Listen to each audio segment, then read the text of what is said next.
The recording has started. This is Harold Zawadzki, Chair of the Fairfield Board of Assessment Appeals. Today is Thursday, March the 11th, and this meeting is called to order. The time now is 4:19 p.m. I will ask for a roll call of the members. Kathy, could you please do that? Okay, Paulette Cruzo.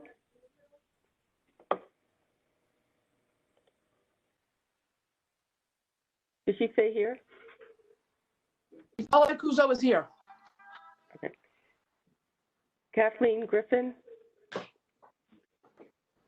Kathleen is here. Alexis Harrison.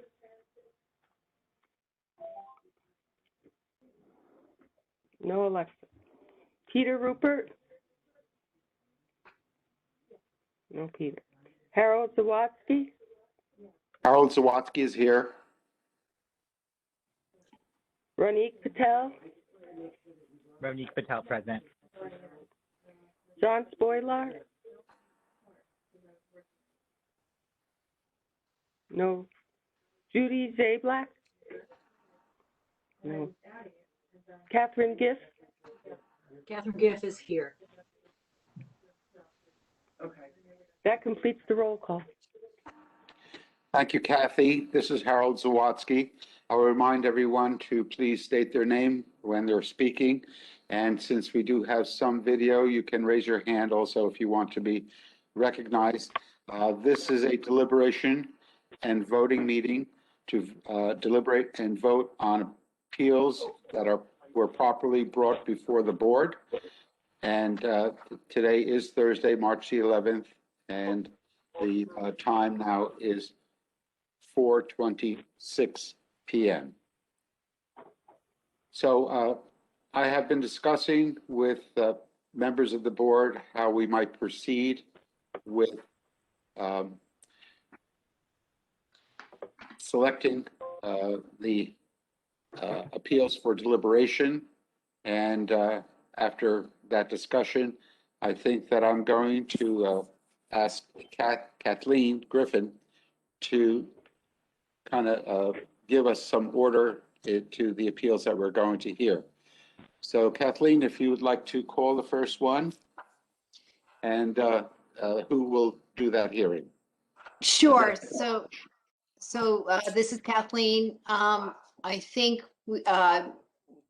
Harold and I discussed a little bit tonight. I think we're going to continue our work in the Sherman district, and then when Judy and John are both with us, they heard all of the appeals in the Southport district. So when we have both of them around 6, whether that's maybe after our break, we will move into Southport for a bit. I think there's 7 or 8 in Southport. And then anytime we have left after that, we will move back into the Sherman district. And I think we're going to try tonight a little bit to see if if it makes sense to if there's some very similar properties right on the same street or in the same neighborhood, same price range, to perhaps present them, several of them at one time, and see how the conversation goes in that case where, we might be able to have a little more discussion, but then be able to make several decisions a little bit more quickly. So I thought we would start, let me just call it my spreadsheet. I think I sent everybody a sheet of kind of what that was, what we hadn't taken a vote on yet, what was still left to be decided. And let's see, Judy has a couple in that area, but we'll wait for her to join us and take those. So I think it makes sense for Harold to take first, and we're going to start sort of in the lower price ranges. Harold, you had both number 15 and number 16. They are the same appellant, and that looks like they may be neighboring properties. So if you want to present those two, if you're ready. Yes, this is Harold.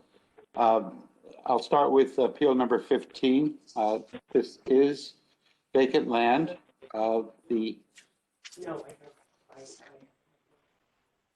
Excuse me, I have to look at the information because this was one of the ones that we did on the first day, and we did not have all of the documentation available, but I have it online here. This property is located at 394 Penfield Road. The owner is John and Helene Salerno. The town has the property appraised, for $453,320, and the appellant's opinion of fair market value is between $380 and $385. Now, with this appeal, the appellant presented several comparables of land with similar size. This piece of property on appeal number 15 is approximately 0.3 acres. It is vacant land.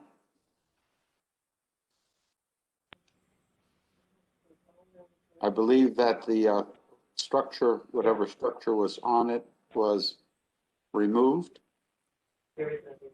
So it was demolished, and we're looking at the value of the land. In looking at the comps, I think that comps were very similar in size. The calculation done by the appellant was to arrive at a price somewhere between, as I said,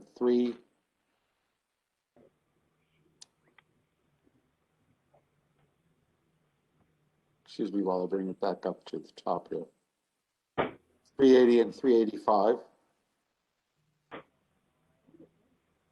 So I feel that based upon the land sales of similar size between October 1st, 2019 and 2020, that it's not unreasonable to grant this request, but I leave it open to discussion if anyone has a question. Kathleen? Harold, I have a question. I think you said that the town value was 453, but the town value is, at least what I'm seeing, is 647,600. So I think perhaps on the form they filled out the assessed value. I don't have my calculator in front of me. I've got to find my calculator. It's not, this is Harold. Yes, they did put a number on the petition of 453,320, and I don't see that anywhere on the town's records, so I question where that number came from. So yes, I do stand corrected. The value of 382, 385, 385,000, 380,000, 385 is low for this property. The town has it appraised at 658,400. So taking a look again at the comps. So Harold, this is Kathleen. So is the value of 385 that they're requesting? I mean, it's almost a 50% difference. Did you think they made their request in assessed dollars rather than appraised dollars, or do you believe that they want to go as far down as 385? Well, it's a very good question. If I look at the associated appeal for the property that's also owned by the same folks, they have requested a similar number. So perhaps they were putting the assessed value down on the petition in error. That's something that I need to clarify with them, because this was one of the first ones that I heard this year, and I'm afraid I did not notice that to ask. It does look like they went to a hearing on the property associated with appeal number 15, and they did get a reduction as a result of the informal hearing. And on appeal number 16,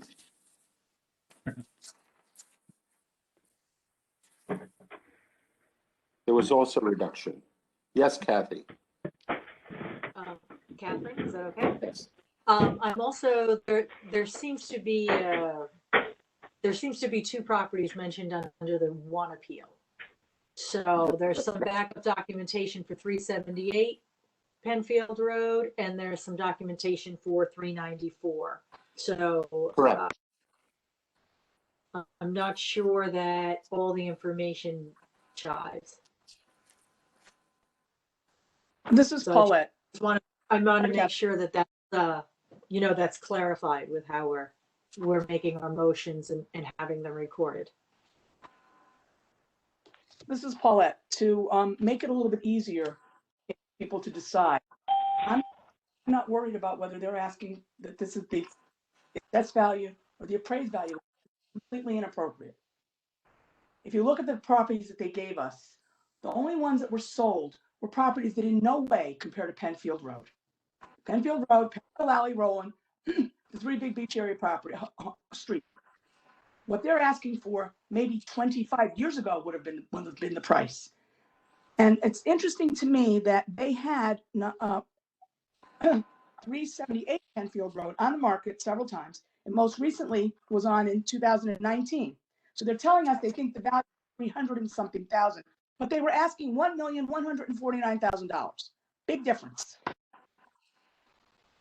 So this is way off. There is no way, and whoever gave them a partial discount at the valuation company needs to be fired, because there is no reason for that.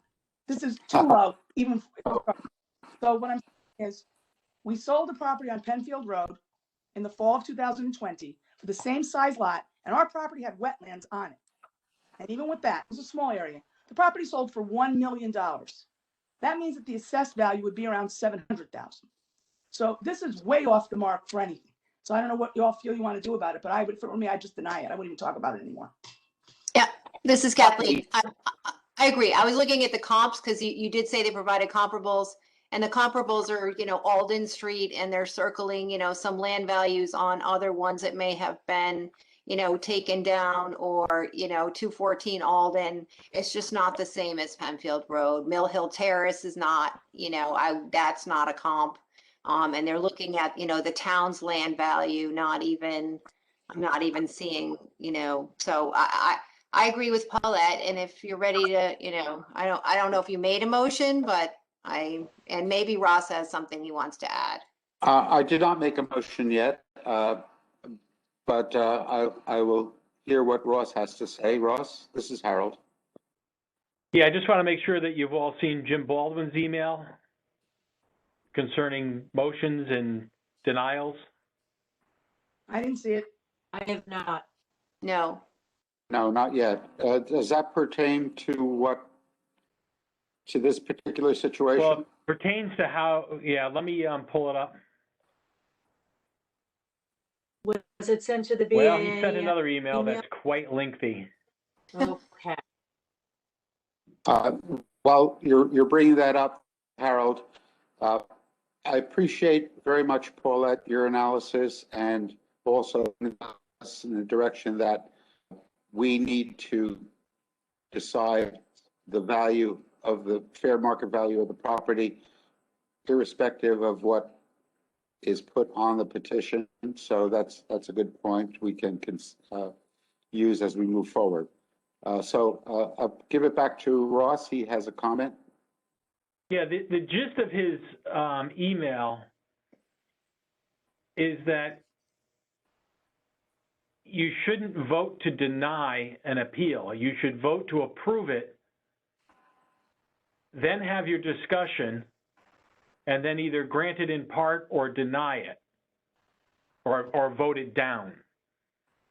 So as an example, in this case where it looks like you're leaning towards denial, somebody would make a motion to approve, to grant the request, and then you would vote no, and then it would be denied. But you should probably take a look at his email. I can This forward is that. I Harold. think, So, as a point of order, shall I request if anyone has a motion to approve, and then we proceed from there? Kathleen? This is Kathleen. Yeah, I sort of raised that question with the attorney earlier because it was a little confusing how we were denying things, and when it was, you know, a 3-3, was that really a denial or how did it work? So in this case, you know, it's sort of wording it that way makes sense because then we're making a decision on the request as opposed to just denying it. And what happens if it, you know, if the denial doesn't pass, then what happens with the appellant? Do they get, you know, the value they asked for because the denial didn't pass? So I think it makes it, I think, you know, the town attorney is correct. It's not how we have been doing it, but I think we can do it. We just, as we go through these decisions, we just need to be really clear that, you know, if we're not in support of it, in other words, say, I don't know, I'm just giving an example with this one, 2 people are in favor and 3 are against, you know, Harold makes the motion. And if you don't want to, but your motion needs to be a positive motion and not, there is no such thing as a motion to deny. Am I right, Ross? yeah, that's my understanding. But also the point is, there has to be a motion before discussion takes place. So you shouldn't be, somebody should make a motion right off the bat, and then the discussion takes place. And then you could table it if you need to table it, or you could vote it up or down. Okay. But this is Harold. If the presenter, the hearing officer who's presenting, does not wish to make a motion to approve, then does he give other members an opportunity to make a motion to approve? He could, but there shouldn't be any discussion until there's a motion. The discussion should always follow a motion. This is Kathleen. That makes sense, Harold. So if you're going to present these 2, you would make a motion to approve, you know, to grant this request. And then you present and we have a discussion and then we vote on your motion. And I guess if you wanted, if we decided it was a grant in part, I guess we could do a friendly amendment to the motion and it would change to grant in part, you know, if that was that's how we handled it, right? Because we really have 3 decisions. We grant it, we grant in part, or we, you know, we deny it. So that might be the way to do it. And if we're all okay with friendly amendments, you know, at least the motion puts it on the table. The discussion happens, you know, after the motion. And just because you make the motion doesn't mean that you support it. It just means that you're making the motion so we can start the discussion. And I believe that's how a lot of the other boards do it. That makes sense. Jim did send a second email. He sent it to Harold and Kathleen and myself, and it's a step-by-step. I can forward that to all the BAA right now. This is Kathleen. Yeah, or Ross, if you can just, you know, make sure that we follow those steps, or Kathy can while she's there. Well, I haven't read I haven't read them thoroughly, okay. So. Okay. But essentially, you know, you have to have the motion. It has to be seconded. Then you would have discussion.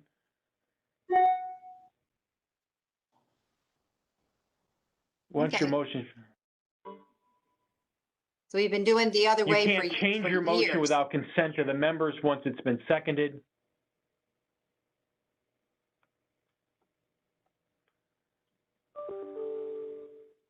You're supposed to direct things through the moderator, but I think that might be more towards the RTM.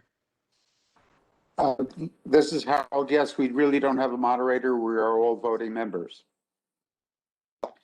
So I feel comfortable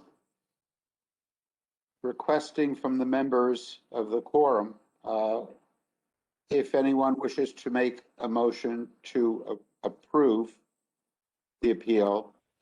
And if no one makes such a motion, then we have discussion, and then someone makes a motion of how they want to proceed, and that's seconded and that's voted upon. Does that, Ross, does that follow? The process would be, say, the person that heard the appeal would make the motion to approve. I guess you could make it to grant in part, but or that would probably would have to come as a modification after discussion.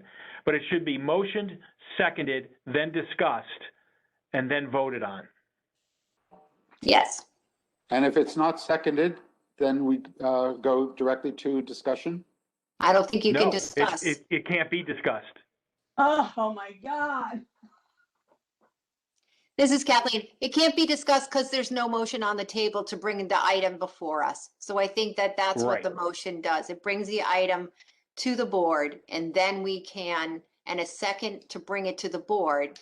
And then if nobody brings it to the board, then we can't talk about it, basically. So all the motion does is put it on the table. It doesn't mean you're in support of it. It just means that you need, and that maybe takes the pressure off of, those of us who, are hesitant to make the decision on the motion, where your motion's always going to be to grant the appeal for whatever the requested and reduce it to that. And then if it fails, you could make the motion.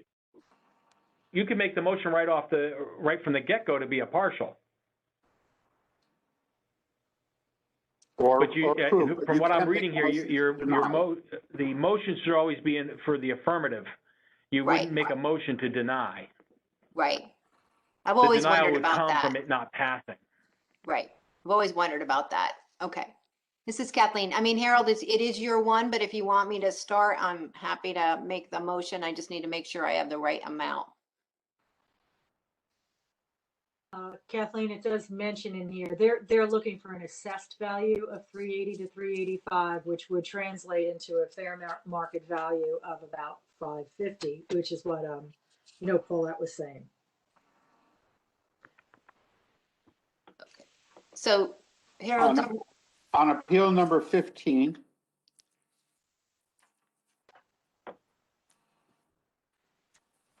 this is Kathleen. Did we start with 16 or 15? I thought we started with 16. we can start with 16. I believe that's where we were.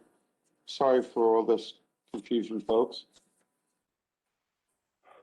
But on appeal number 16, the town has the property assessed at $647,600, and that is the property located at 394 Penfield Road.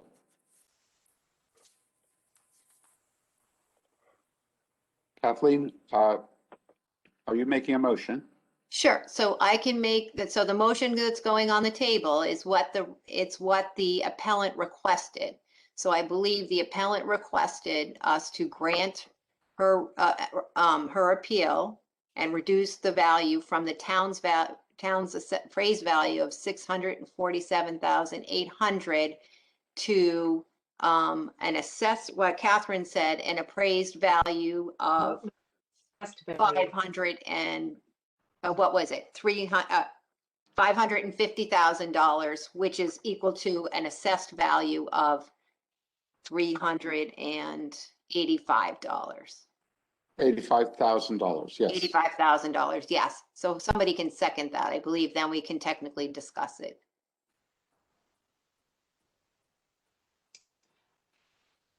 I think part of this process is it has to be seconded to bring to the discussion. That's correct. Hopefully they vote. I will second it. Catherine Giff will second it to allow for discussion and vote. This is Harold. As the chair, I will ask, is there any further discussion? Oh, it's Paulette. I'm sorry. I fell asleep during all that.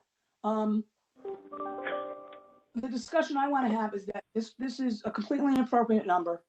The value should be, the assessed value should be 700,000. The market value is $1 million. So there's no way I'm going to vote for this as an affirmative. So my thought is I will not vote. I'm not sure what I'm supposed to say. Am I allowed to say I don't want it? Or do I have to go through another process before I can say I want to deny it? Paulette, this is, oh, go ahead. Paulette, this is Catherine. I will also be voting to deny it. Okay. So I can say, I want to deny this appeal, and what am I supposed to say? I wouldn't want to have Mr. Baldwin give me any more explanations, so I just want to get it right this time. Sure, this is Kathleen. So if Harold calls the vote, he will say, you know, those in favor, say aye or raise your hand. So Harold, you can say that. And anybody in favor? All right, Okay. then we'll proceed Is with it the the voting. person? All those in favor to approve the appellate's requested value, raise your hand. All those who deny, Opposed? oppose this appeal, yes, oppose this appeal, raise your hand. And Hi, I'm raising my hand. I don't know if you can see me or not. Yes, I see your fingers. I see your fingertips. Paulette. This appeal is denied with a vote of 5-0. No, this vote is 0-5-0. Sorry, Harold, right? 0 in favor, 5 against, 0 abstentions. Thank Am I you. correct? I believe that's correct.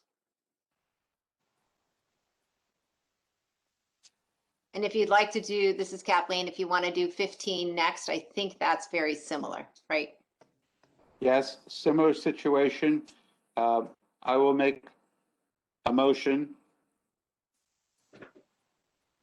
to approve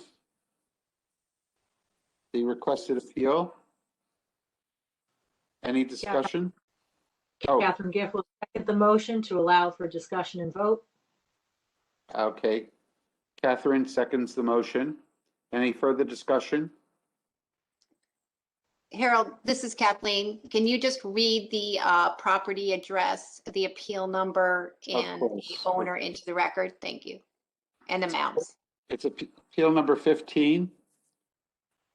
Property is located at, goodness, it's 37, it's kind of cut off on my printer here. This is Kathleen Harold, 374 Penfield Road. I'm sorry, I think it's 378 Penfield Oh, Road. 378, you're right, you're right. We're doing 378 Penfield Road now. The owner is John and Helene Salerno. The requested amount was $385,000. The town has the property assessed at $658,400.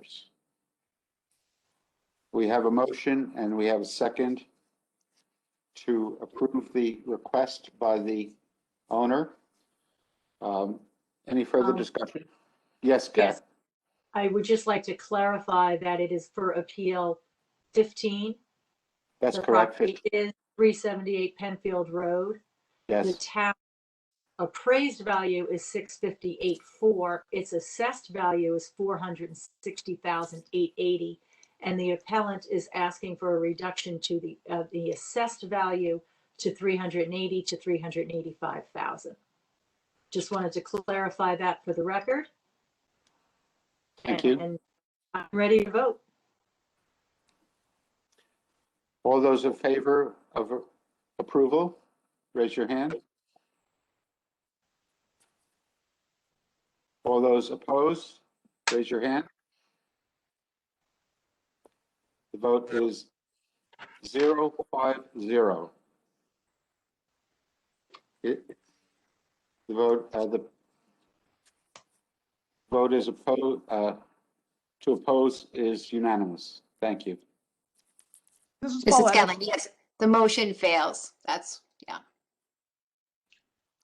This is Paulette. I just want to say, I don't want anybody to think that I was being harsh to a homeowner. This woman is a realtor and she knows better. And that's all I'm going to say about it. If it was a regular homeowner, I wouldn't have been so adamant about it. But this woman knows better than to come in with something like this.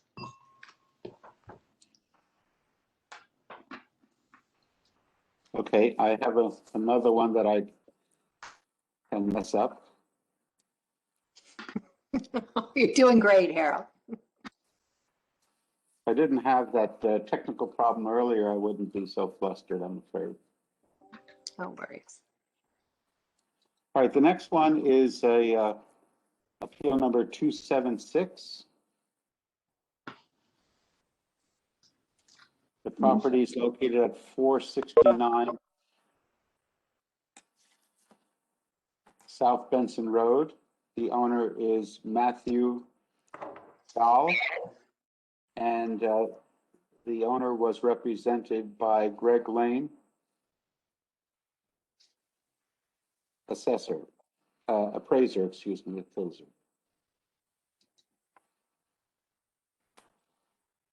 Now, this is a single-family home. The appraisal stated that's on a busy road they presented comps. It is in the floodplain, but it is FEMA compliant. Harold, this is Kathleen. Did you make the motion and I missed it? On this property? Yeah, you make the motion first before, yeah, this is Kathleen. I think Judy just joined us. So now Judy has to be brought up to speed on the new process. If you want me to give her the quick summary. Sure. Based on our confusion over the 3-3 vote, Judy, the other day, we asked for some clarification from the town attorney. And he is suggesting that, or telling us our motion should never be to deny. Our motion should always be to either grant or grant in part. And then if you're not in favor, you vote no against the motion. So that email. yeah, so I read you that saw email. it. Yep. Okay, great. And then also we need a motion to put it on the table first. So that's what Harold's, we've been doing it this way for 4 or 5 years. So it's good that it's going to take a bit to get us in a different mode where we need to make the motion first. So I think Harold needs to, I don't think there's a motion on the table yet. So I think Harold needs to make the motion for this property. Or someone else can, Harold, if you want. So Do you guys need me? prior to describing the property, I make a motion. Is that correct? This is Harold speaking. This is Kathleen. I believe so. I think in your motion, you can say, this is a motion to grant appeal number 276, Greg Lane, 769 South Benson. So the information that we've been reading into the record, I think you might be able to say that, when you start your motion. I think it's okay to describe it that way, make your motion to grant it. But we'll see how it goes if we stumble too much. Thank you. Before you do that, Harold, this is Ronique speaking. Do you guys need me as a sixth member now that you have Judy, or am I okay to drop off? Not, I'm going to have to abstain from this particular motion because I haven't heard all of it. So you need at least to say this to the end of this. This is Harold. We haven't done much more than me identifying the property. And since we have a procedure that we will call a motion before discussion, I don't think that you are missing any vital information. And I will repeat the property that we're going to deliberate right now. Kathleen? Yeah, just one thing, Ronique and Catherine are both, substitutes until Peter gets here, or till Peter gets here at 5. So I appreciate both of you being on. If we lose both of you before Peter gets on, then we don't have a quorum anymore. So between the two of you, if one of you can stay, that's great. I can stay, Ronique. So if you'd like to get back to work, go to it. This is Harold. Thank you, Catherine. Ronique was kind enough to fill in, but so we have a quorum. But thank you very much, Ronique. We'll see you next round. Thank you, guys. Thank you. Bye. Enjoy your night off. Thank you. So again, to reiterate, this is appeal number 276, 469 South Benson Road. The owner is Matthew Reale, R-E-A-L-E, and this was represented by an appraisal company headed by Greg Lane. There are comps in here, and I make a motion to approve, or excuse me, to grant in part this appeal. And I open up for a second and then followed by discussion. Kathleen? Yes. You're muted. Can you state what you said grant in part and not grant? So did you have a number in mind that you were granting it in part to, or did you mean to say grant and name the full amount that they're requesting? I was going to, this is Harold, I was going to offer a grant in part to $725,000. So this is Kathleen. For discussion purposes, I will second Harold's motion. This is Judy. I don't see this on tonight's agenda, and I'm looking at your particular spreadsheet. So where am I missing it? Is it not on tonight's agenda that you had sent out, Kathleen? This is Kathleen. It's towards the bottom, Judy. I sorted them by neighborhood and then yeah. So we're moving up the sheet, and you've got two at the bottom. So now when you're here, we can have you do those two if you're ready, and if you're not, that's okay. Okay. All right. Okay. And the town value was 742.9. The appellant's opinion of market value was 675. And Harold, what was it that you wanted to do with that? I offered to grant in part to $725,000. And how did you arrive at the 725,000? It's Judy again. Looking at the comps,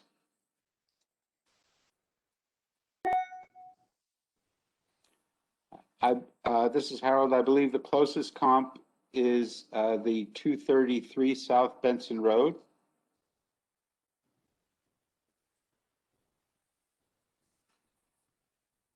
And considering that the subject's house has an extra bathroom and more square footage of living space, I felt that that was reason to increase the amount even more than the comp price. The comp price was listed at $116,800. Yeah. Okay. I've got to talk about this because there on a prior meeting that we had, I wanted to grant in part, and I was beat up because I wanted to grant in part. And where did I come up with this number? And is it arbitrary? And although I believe that here's what I want to say about appraisals. Let me just start there. Okay. The appraiser went out there. They've actually been in the house. There is some reason that he put that number in there. I hold great weight on the appraisals that come in here. Okay. So when we look at whatever the town's assessment or appraisal was, remember, that's like an algorithm, and the algorithm can't always be correct. And without any prior real estate pricing experience, I've got to say, for anybody that doesn't have any pricing experience, there's a reason sometimes one side of the street or one part of the street is valued more so than another part of the street. Now, this is something that the appraiser would know. The appraiser holds his license. He's got to do what is right. I take a lot of stock in these appraisers, and I certainly don't believe that the number that the town has appraised it at is correct at 742.9. I don't think the 675 is on one. I don't think we should arbitrarily increase that number when we don't have anything really solid to back it up. If you have been in that house, that's one thing. But if you haven't been in the house, that's another thing. And, I think we really need to take a look at these appraisers, especially when we see these particular appraisers doing a lot of these appraisals. They know these properties very, very well. So I respect your 725 very much. I do. I want you to know that. I still think we should be at the 675 along with the appraisal. This is Paulette. I agree with Judy. And again, because the town does use an algorithm, I didn't know that until last night, but now. And there are no actual comps that they use. We have actual comps in front of us, man who knows what he's doing. And he's made adjustments to these numbers. Now, this house, even if we go to the one on Beach Road, that sale price was $709, I think. Let me make sure. No, maybe not. No, it wasn't. Okay. He made adjustments though, and his adjustment had that at 668. So I don't see a value of 725. I see no reason not to accept the appraisal as it stands with the comps that he used. He used comps in the right area. I have no reason to question what he did. I guess if I were bright enough to understand the algorithms, I guess, as Mr. Fazio explained last night, we really aren't, then I might be able to do better. I can only go by what I see, and that's a 675 value. This is Harold. So, as real estate folks, do you agree with his pluses and minuses for the additional bathroom and, or lack of a third bathroom, and the additional square footage adjustments? This is Paulette. When an appraiser does it, it's different than what we do. The appraiser there's a whole system that they use. They have a certain number that they set aside for these things, and those are accepted within the appraisal industry. So I really can't say that, for example, in his room count, he took $10,000 off the price and added 15 to another two. They do that. I can't tell you the exact number, but you do have to make adjustments for those things. The amount that he adjusted, that's within their purview to do. I can't pick a number there. They have certain parameters within their industry standard. All right, Harold, thank you. Kathleen? This is Kathleen. So can somebody just read to me? I lost it. What were the two comps, the Oyster Road and something else? 233 South Benson Road and 664 Beach Road. 233 South Benson? Yes, and Okay. 664 Beach Road, along with 79 Oyster Road. This is Harold speaking. Okay. The only reason I say that is looking at the Southport data that we have. There was a few other sales on South Benson Road. So if somebody with a computer there can just tell me, yes, these other sales that were in similar price to that are definitely, should not have been used in this appraisal. Some of them they look like a few of them are a little closer to the sale date, but I don't have a lot of data on the sale. For example, what was the one comp, Catherine, on South Benson? My notes are terrible tonight. 233? That's correct, 233 South Benson. 233 South Benson for 692. Okay, I see 193 South Benson sold in early December for 725. And there's another comp right in there, 326 South Benson sold for 787 in September of 20, and 392 South Benson sold for 825 on 11/2/2020. So those are all kind of, they're a little bit of the higher priced. They're a little higher than he is, and just want someone to, those of you who, I can look at this list. I just want someone to look at those and say, yes, I agree. Yeah, those are nicer houses than this one. And, this one deserves to go down to that 675 and not that they just got, missed in the appraisal.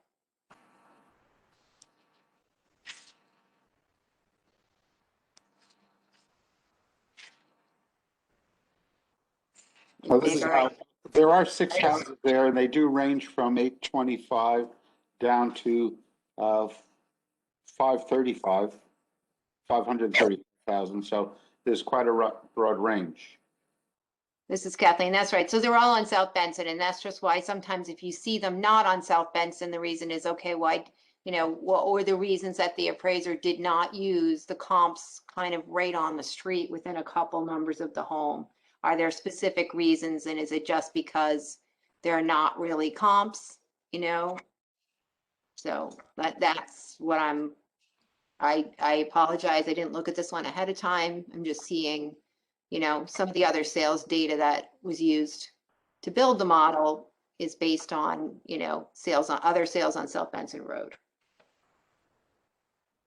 What model are we talking? I believe, this is Kathleen, I believe when the sales data goes in to come up with the numbers, they don't just pick 2 or 3, right? They pick all the sales data in the window and it goes into the model to create the model. So these other sales on South Benson Road would have been included as they tried to create the model.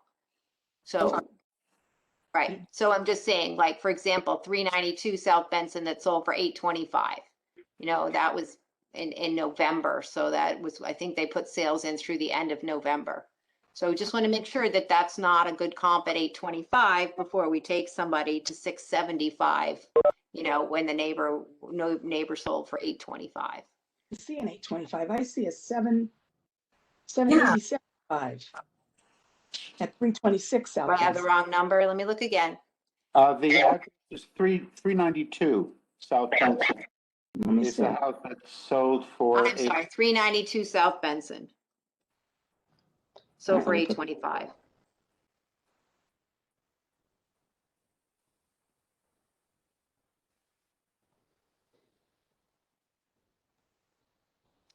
Judy, did you find it? No, I'm looking for it right now. It just seems a little, yeah, okay. Ross has his hand up. Ross, do you have a comment? It's just that MLS may not have all the sales. It could have been a cash sale. Yeah, I'm looking under the tax records first, okay? So I put in 392 and Benson, that should, oh, wait a minute, 1 second. Let me go to tax. Of time in, hold on. South may just be S. I put Benson because you can't, if you do it with the S or the N, it doesn't always come through. That's why I did the same thing, Paulette. All right, I'm doing it in the tax record rather than, That's what I'm doing, because great minds think alike. okay. Would you like the PID number if you're doing it in No, I Vision? got it. I have it. Okay. So 392 South Benson on a 1/4 acre lot. And I see an 825 sale on 11/02/2020. Well, one of the reasons he might not have used it is because the taxpayer's probably telling him that the range goes to October 2020. So he probably cut it off. But other than that, this is a 4-bedroom, 3 full bath house, as opposed to a 3-bedroom, 2.5 bath with 6 rooms. So that's one of the reasons. Okay, that's good. Thank you. Other than that, I don't know what the reason would be. Sure. This is Kathleen. And so the other one was 326 South Benson that was at 787. That one I can find. That sold in September. Okay. Again, I don't have the bedrooms and bathrooms. I just have the sales data. What was the number on that, Kathleen? 326 South Benson Road. So for 787,500 on September 16th, 2020. Let's see, this Other one side of the is, street. And this is Catherine. I too, you know, professional appraisals definitely carry a lot of weight. However, there's always a but. As I look at these 3 comparable sales, the one on that's very close to, I mean, it's on the same road, 233 South Benson Road. The appraiser has made his adjustments and come up with a price, an adjusted price of an adjusted market value of 716.8. And I really would have no problem going with that comp. I don't know that we have to go with the overall appraisal value where he's bringing in additional ones. You know, that's a different reason for an appraiser. How many comps do you want to consider? I am most comfortable using the professionally adjusted comp of 233 South Benson Road, which closed in November 20. I mean, that's very close to the October date. I'm not worried about curving up for that. So that would be my input, you know, to look at the comps that they're using and see if there is one that stands out. And that one stands out to me for for the weight, rather than bringing in other ones to question why he didn't use those. Okay, that one is 233 South Benson, right? Let's take a look at that one. Which is the one on the appraiser report. Let me take a look at, see what it looks like. It's one of three. Mm-hmm. And he has adjusted for, you know, an additional bath. He adds 15,000. It is slightly smaller. He adds 24,000. You know, because that's sold at 692, and he adjusts up. The appraiser adjusts up to get to the subject property.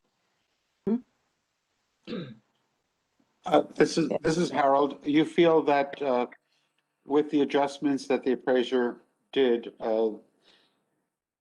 the subject property would be fairly valued at $716,800? Is that what you're saying? I think that is the best comp. I don't think we have to use all the comps. Yes, I think that is the best comp. And I don't see a reason to adjust an appraiser's value of that comp. Yeah, this is Kathleen. Yeah, I don't like the Oyster Road one. It doesn't really have the same curb appeal as the subject property nor the other one, so I'm not sure why that one is in there. And I'm just checking the. Yeah, he actually does have the South Benson sale is an 11/20 sale in there. So he did include sales beyond October 1st. It looks like the 233 South Benson sold in, at least according to his sheet, sold 11/20. Let me see what I have it on that sales spreadsheet. While you're looking at that, let me just say. 11/21, yeah, or 11/18. While you're looking at that, I'm looking to see if there's pictures of. Usually they take some pictures. What do you refer to what, Paul? I'm looking at the one that they're talking about, that whatever it was, the one we were just looking up. 33 South Benson. And I'm looking at that, and the whole thing has been completely redone. All fresh paint, everything's brand new. So it's like new. And then I wanted to see if the subject property was like, because you see, that's why there would be a difference in price if this is all brand new and that's not. This is just move in, do nothing, everything's clean, everything's fresh. All the appliances, new, looks like the floors have been all redone. Everything's really brand new. So if you would just I'm just going to see on the appraisal, if there's any pictures of the subject property. Because something's telling me. There are, this is Harold, there are some pictures Where of are the, they? Oh, here it is. Okay. Again, Paulette, I would assume that the appraiser would have made those adjustments. this is again, Harold. This looks we're like gonna there have been upgrades to the property.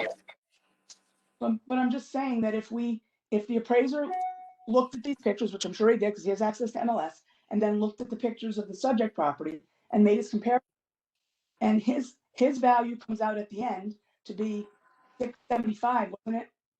675.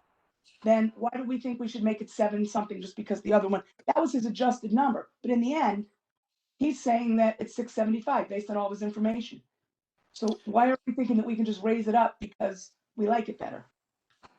No, I don't say I like it better. I just would have expected him to adjust the property for the condition then, and to rely on the appraiser's report to say he thinks 233. If we're going to rely on an appraiser's report, I would expect that he would have included those condition adjustments in his adjusted price. This is Harold. If I'll address additional discussion, but I'm prepared to withdraw my motion and restate my motion. Does anyone have any further comment? Kathleen? This is Kathleen. No, I just said it before. I don't think the Oyster Road one is a great comp. I think it pulls the average, it pulls the numbers way down on that particular property. So I wouldn't have used that one. I would have used some of the other ones on South Benson, and I would have adjusted them down. I wouldn't have gone for the, that look closer to the subject property and similar. I wouldn't have gone over to that Oyster Road one and then brought it, what's the value on that one? It comes way down. It's also, I believe, an older sale. So it's dragging, the numbers down, because that one adjusts to 626. And it sold, where's the sale? I'm always having a hard time finding the sale dates on these guys. Where's the sale? I know, it's always a different one. That is. a tough Yeah, one. it was Okay, an so April 20 one. sale. There's plenty of other sales. So I've said this before, I get frustrated when I don't see better comps used in an appraisal. That's all. And I'm sort of siding with Catherine. If you had to pick one out of there, I would say that that's it. I think the Oyster's pulling it down unnecessarily. It was earlier in the year, and I just don't think it's a good comp. And the 664 Beach Road, that's, I don't look at that one as closely, but I think we're going to do something.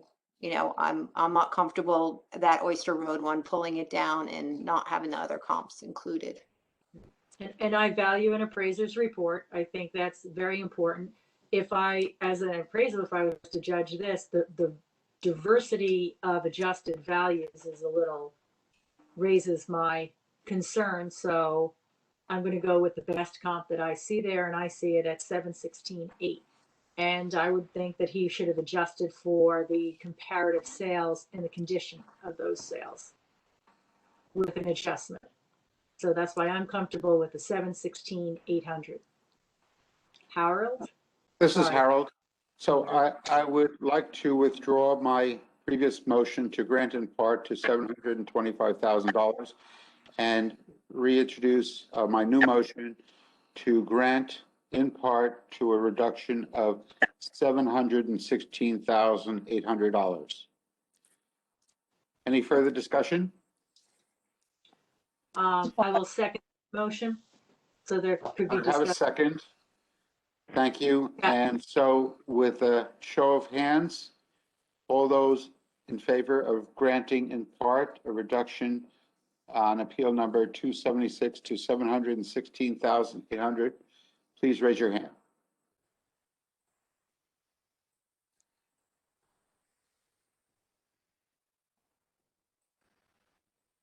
I have Paulette, do I see your hand? No, you're never going to get my hand with this. Okay. I have 3 in favor of the motion to reduce in part. All those opposed, please raise your hand.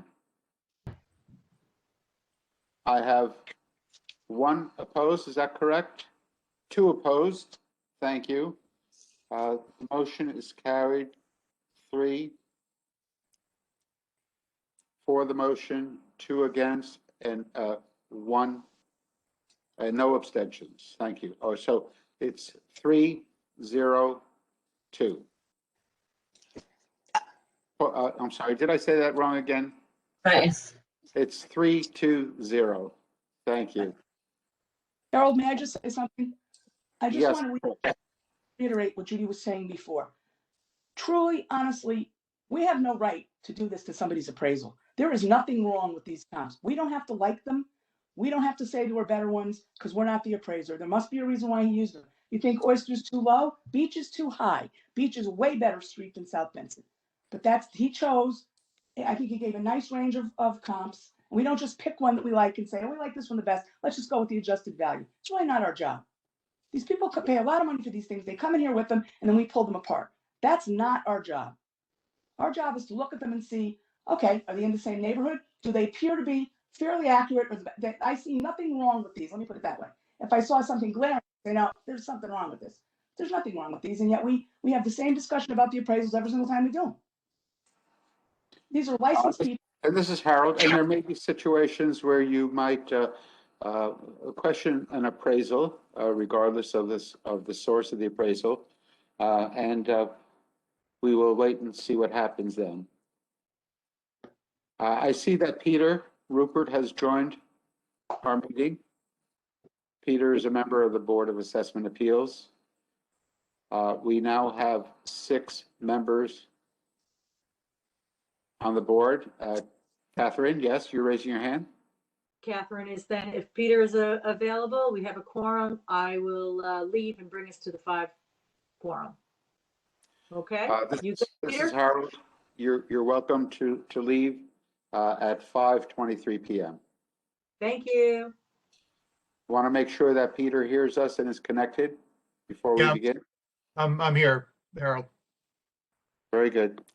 Okay, So, if anybody Pete- needs a 5th one brought back in, please, send me a text. Otherwise, I want to be, All okay? right, thank you. Good evening.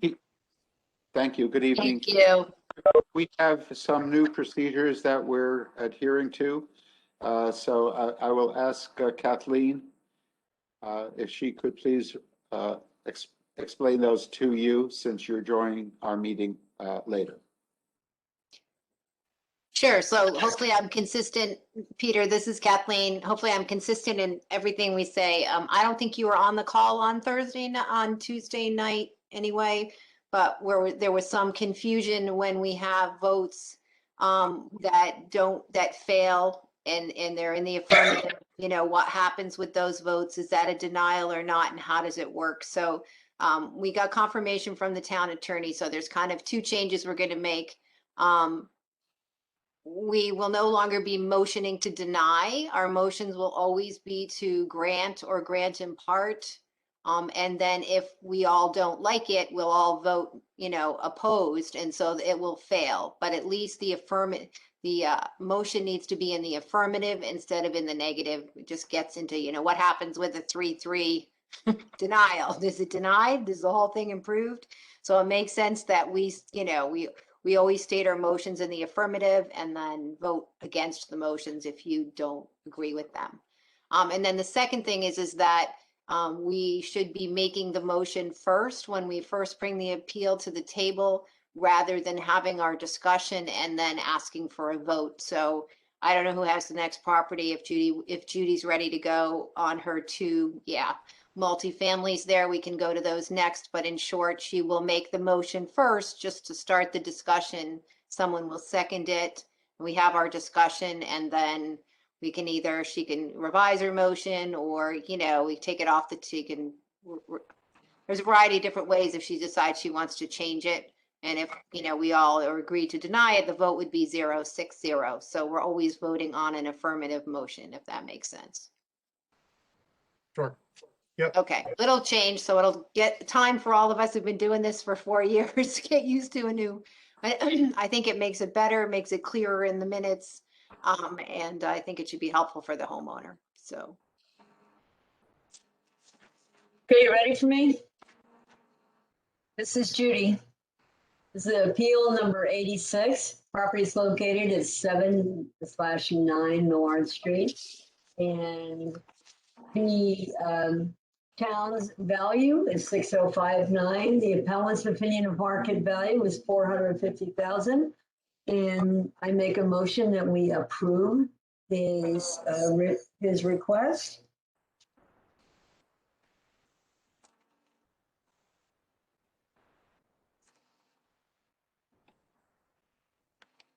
Do we have a second? This is Harold. Is there a second? This is Kathleen. Judy, did you state the address? Did you say 9 Millard Street? Is that correct? Yeah, it's actually 7/9 Millard Street, yes. Okay, I'll second it. Thank you. Well, this is So I'd like, what information has been provided to substantiate the request? there are 2 really important comps, and I want to bring those to your attention. And where are they? Now I'm looking for them. Okay, there were 68 Fox Street. That closed in January 8th of 2020 at $450,000, and 22 Millard closed in January 13 of 2020 at $460,000. This particular home, these homes or these multis were all built by one particular contractor, not with all of the best of everything, but it's just a pretty basic contractor builder special. Nothing fancy on this. His numbers here are not out of line at all at the 450. Matter of fact, he actually provided a number of other comparables, even though they're a little bit older. But the fact of the matter is, those two particular comps, I think, are very, very telling for this particular house and incredibly reasonable. And that's what I think that we should be doing. Is 6059 for that is absolutely out of line. Absolutely out of line.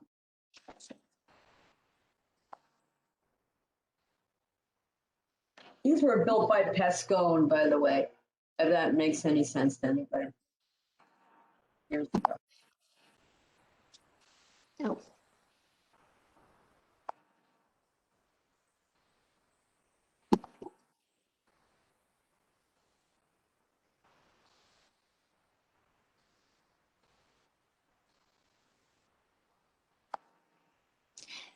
So this is Kathleen. So the two comps you're saying are the 68 Fox for 450 and the 22 Millard are very similar for 460, and they sold in January of 2020.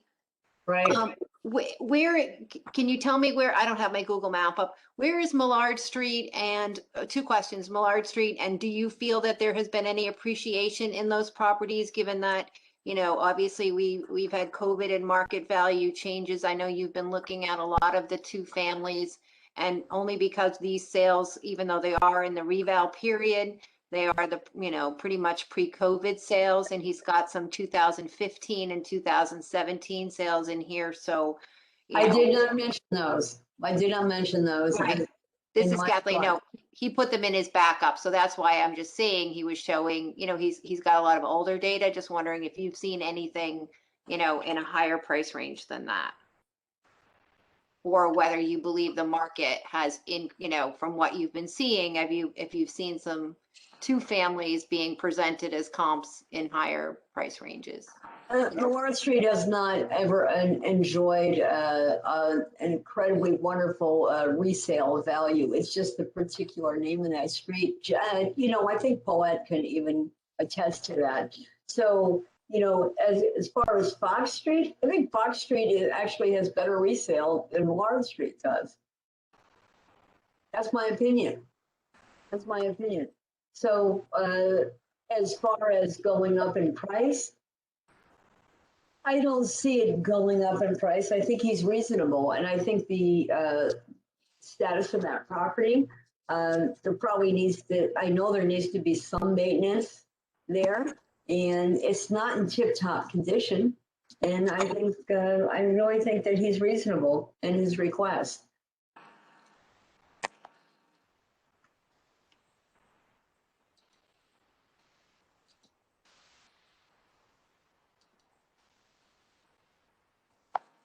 Judy, excuse me, this is Paul. I agree with Judy.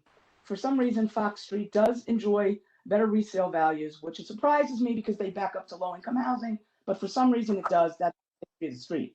So I agree. Millard Street, like you said, has never enjoyed robust rises in property values, unless somebody tore the house down and put something else up, which they have done at the other end of the street.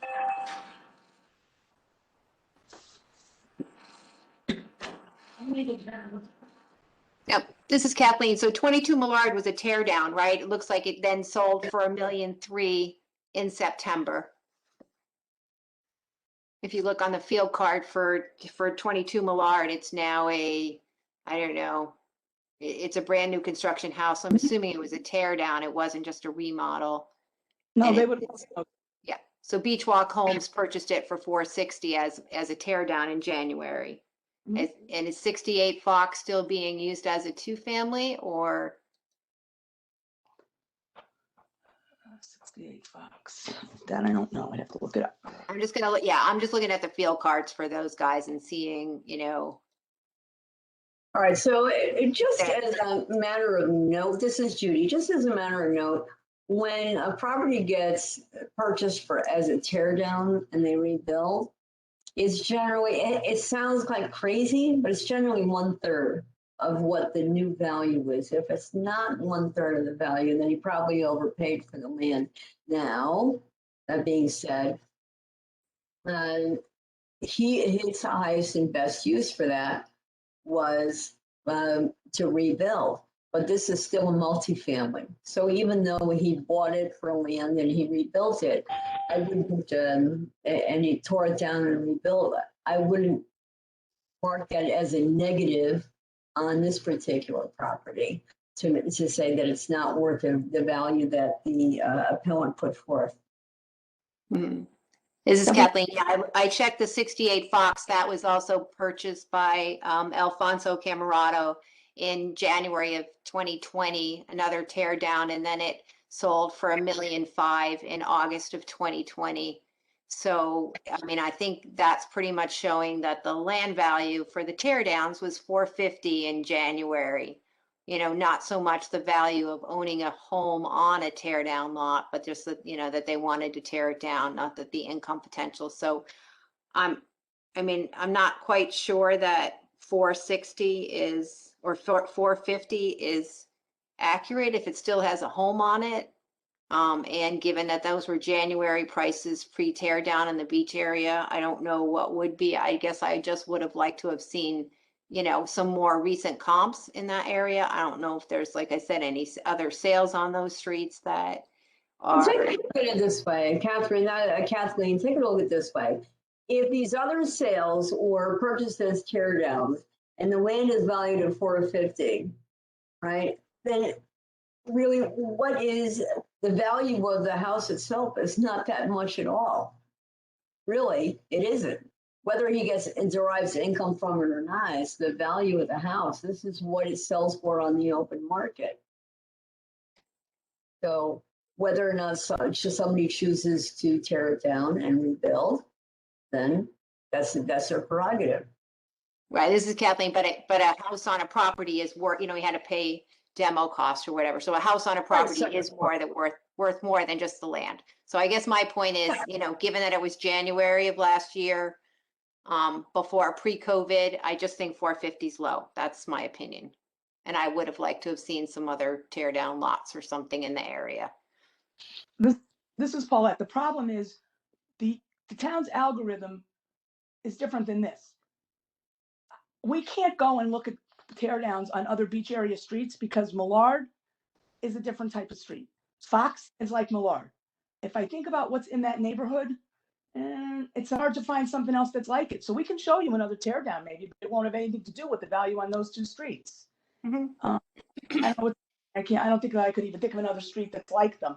And again, I'm going to renew my objection to us constantly referring to these things as before the market went up. The town used those in their algorithm. I think. I mean, I'm not smart enough to understand the algorithm as pointed out to me, but that still doesn't mean that you know, they haven't used it. They went from January of 2019 right through 2020. So those prices are in their algorithm. We keep throwing them out and saying they're not good enough because they weren't close enough to October 1st of 2020. That's not right. It's value at the time it was purchased. Value at the time those guys tore that house down. Then, not now. It's all lumped in there together. Well, this is Kathleen. I do believe we're trying to get to October 1 value. I think that's our job. And their model is trying to get to October 1, 2020 the best it can using different sales and adjusting, you know, around to come to a model that is predicting sales around October 1, 2020. So I'm just saying I'd like to see it closer to 5. I'd like to see some appreciation for the 10 months that the house, you know, between January and now, given that there are no other comps that we can, you know, I agree that you say there's no other comps on those streets, but I'm thinking, you know, can they get, if it's $500,000 lot and they sell it, can they get $1.5 million for a house on that street now? You know, if they put a new one up, maybe. I'm just saying, I think the value of the lot's more than 450 with the house on it. That's what I'm saying. Well, we're not looking at it. We're just looking at a blank number.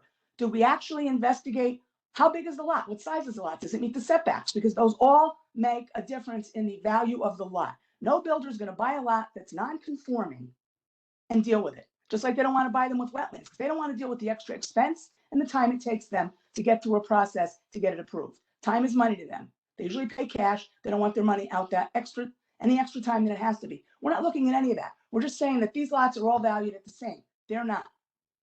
Now, maybe I didn't look either. Maybe this one is the same as that one. I haven't looked at the setbacks. I haven't looked at the size or any of that.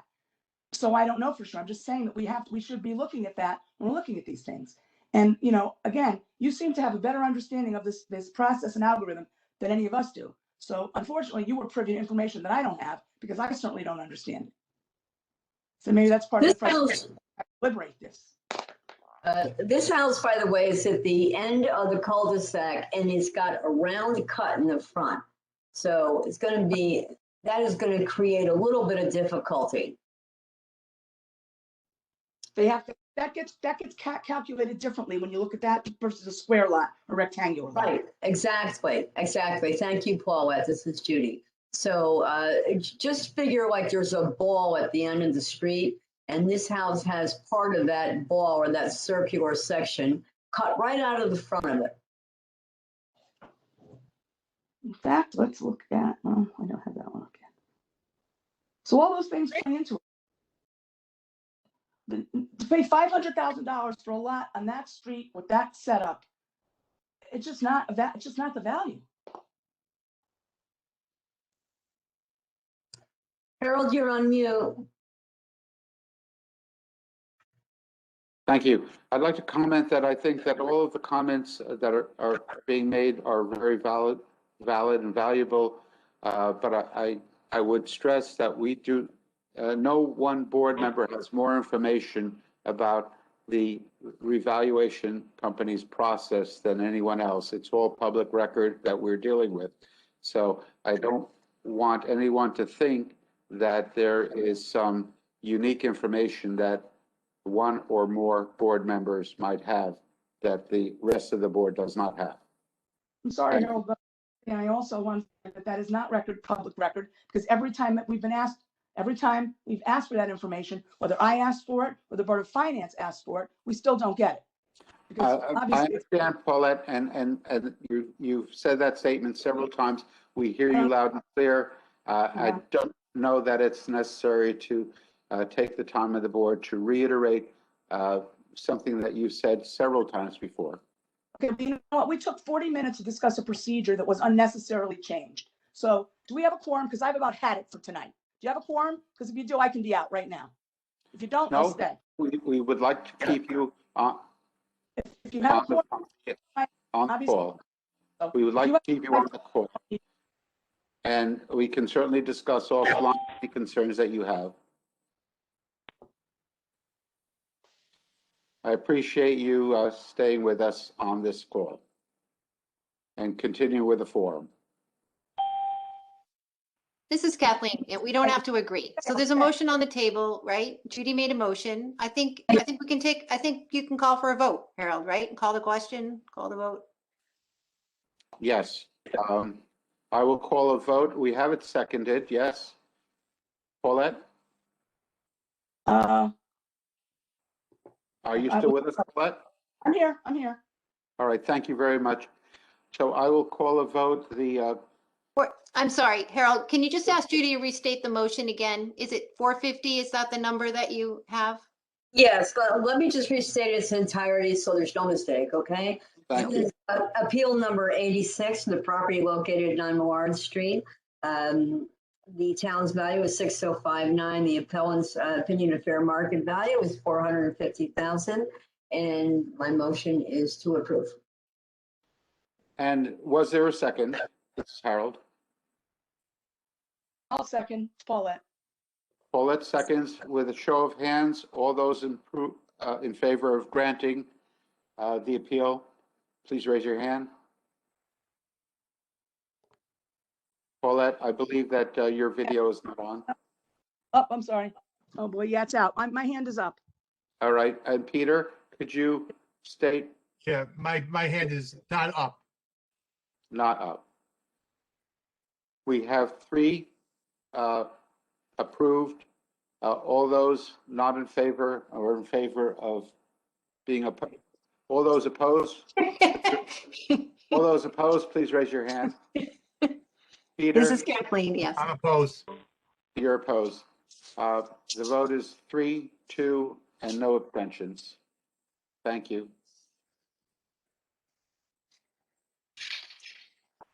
Judy, you have another? I do, and this one is really simple, okay? So just bear with me a moment. And let me get to it, okay?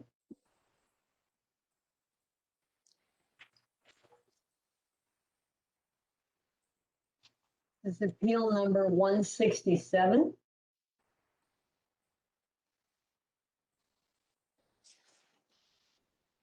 And the property is located at 124 Fox Street. And the town's value is at 647.8. The appellant's opinion of fair market value is 550. I have a field card on file here. The appellant brought also a couple of comps over from Riverside Reef, 512 Riverside. And I'm looking at this, 583 Reef and 28 Riverside. The appellant did not come for the hearing. As an FYI. I don't know if that makes a difference or not. This is Kathleen. I'm sorry, Judy, can you state that again? The appellant did not come to the scheduled hearing. Did not attend.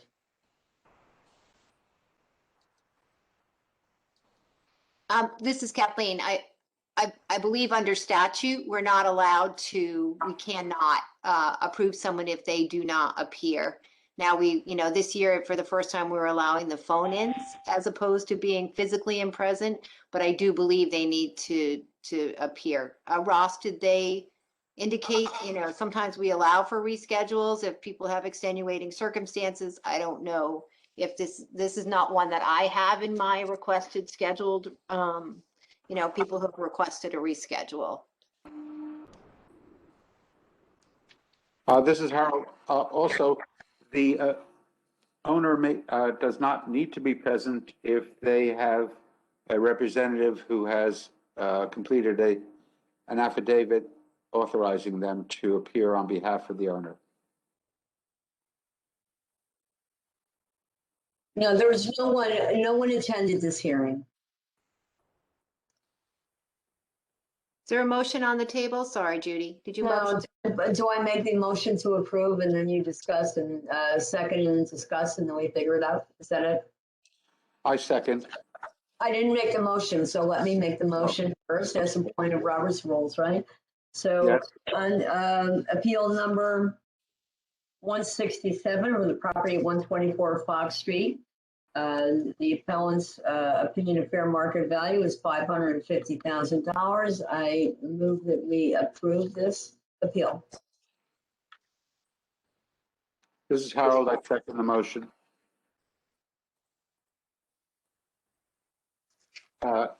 This is Harold. I believe we heard that the appellant did not appear for the hearing and had not assigned anyone to appear on their behalf with an affidavit.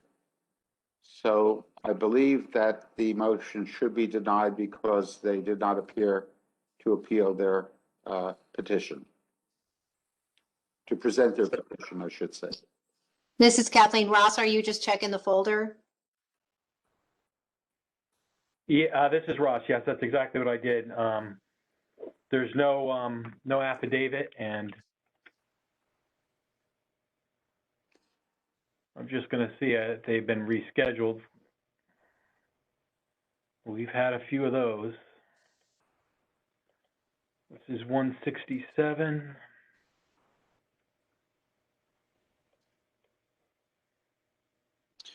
This No, is I see no Harold. I would also point out that Mr.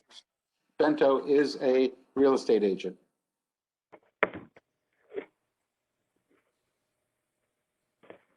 No, I see nothing. No reschedule.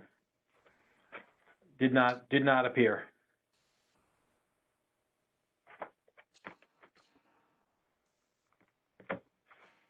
Any further discussion?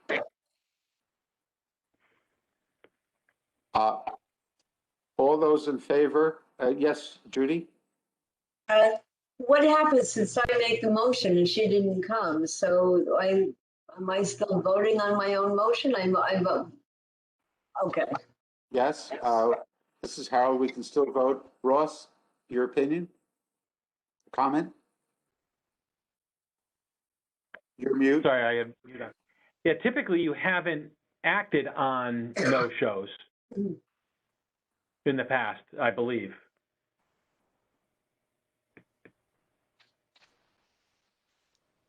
This is Harold, we do have the authority, I believe, to not grant a no appearance for an appeal.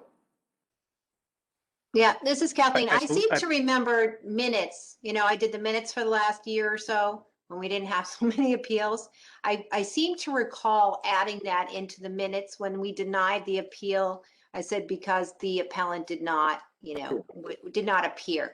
I have a recollection of doing that, but if you'd prefer to wait on this one or. I think maybe let's have a conversation, because I think maybe I should withdraw my motion. We should find out what to do legally here and properly before we do one thing or the other. Take no action. This is Kathleen. If you Take want no to. action at this point until we get legal clarification as to what we should do. This is Harold. Any comments regarding taking no action? This is Harold, and I agree that we will take no action on this appeal. The appeal number was? 167. Thank you.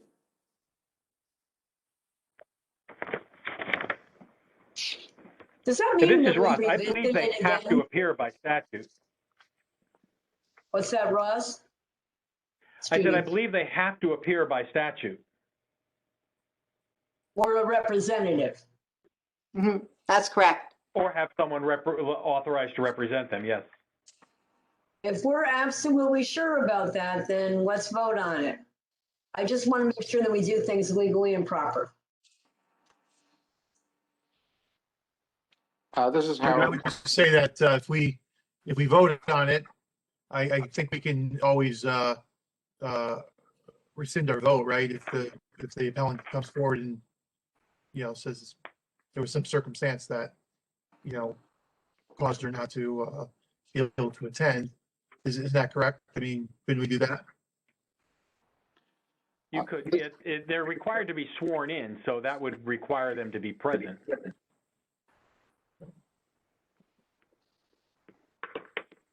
This is Kathleen. The statute, I've read the statutes a bit for this. It's pretty clear. There's a few things you have to do. And one of them is you had to be there in person or have a duly authorized agent. Due to COVID, they've made it that the hearings can be remote, but you still have to participate and be sworn in. You just can do it, over the phone or WebEx. So that's the change for this year compared to other years, is that you don't physically have to, somebody doesn't have to physically appear.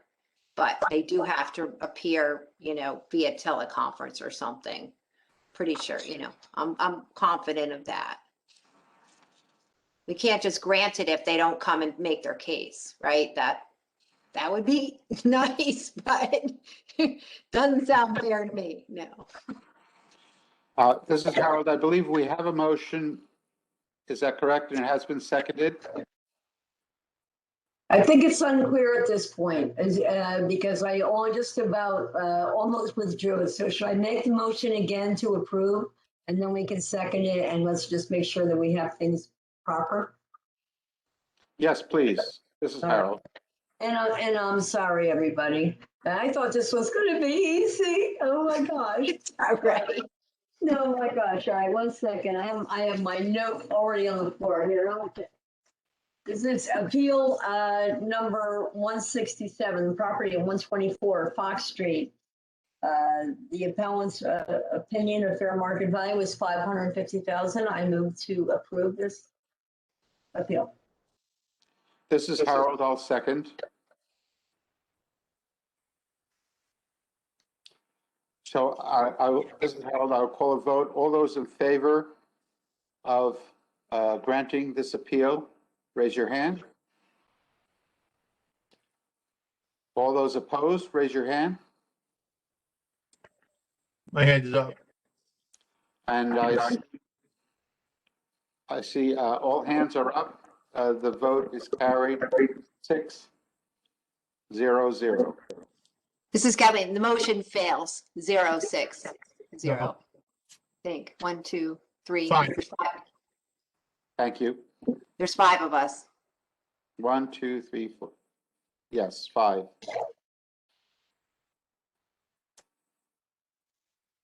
Thank you, Judy. Thank you, Kathleen. Thank you, everyone.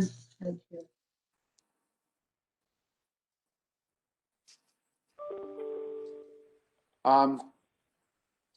I can continue with the few that I have. Looking at appeal number 65. Property is located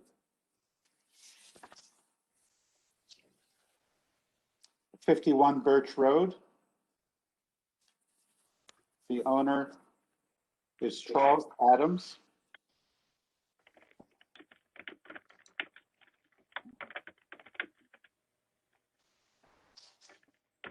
I have to look up the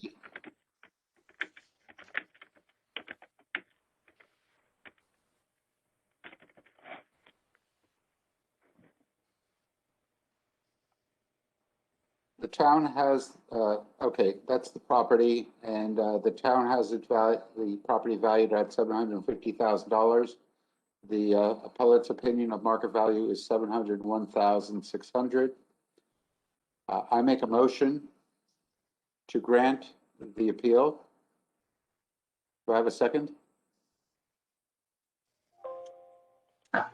I'll second it. I see Judy Sablack is seconding. And I open this up for discussions. First, I'll state that in the documentation that was provided, the owner purchased this property on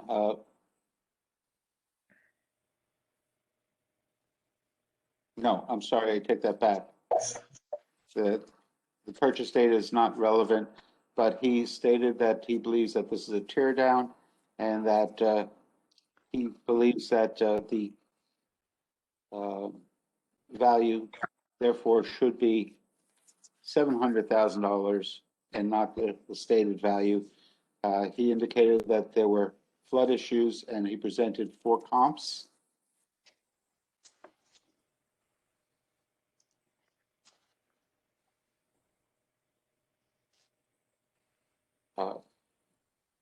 Comp 1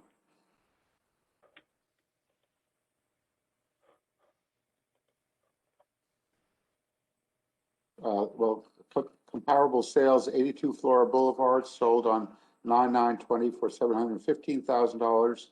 11 Oldfield Road sold at 7 on 7/14/20 for $675,000. The 145 Reef Road sold 9/29/2020 for $663,750, and 63 Lindbergh Court sold in 9/11/20 for $660,000. Those he felt were comparable sales of superior homes nearby had reassessed values. The 25 Taylor Place sold for in 7/1/2020 for $770,000. Newer, larger, and a superior home in the owner's opinion. 11 15 Narrow sold in 7/2/2020 for $750,000, also much newer. And 637 Reef Road sold on 10/28/2020 for $790,000.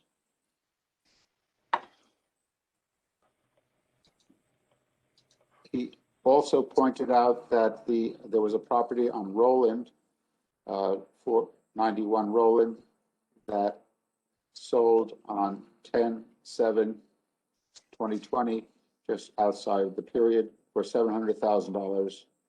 And 123 Charles Street sold on 7/16/2020 2020 for $659,000, but that was a smaller lot in the area of larger homes in the beach area.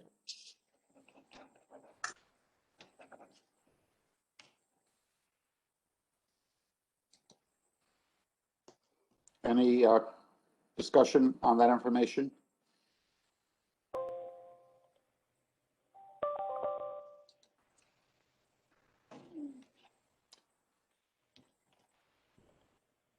I will make a motion to grant the appellate's assessed market value, opinion of market value to $701,600.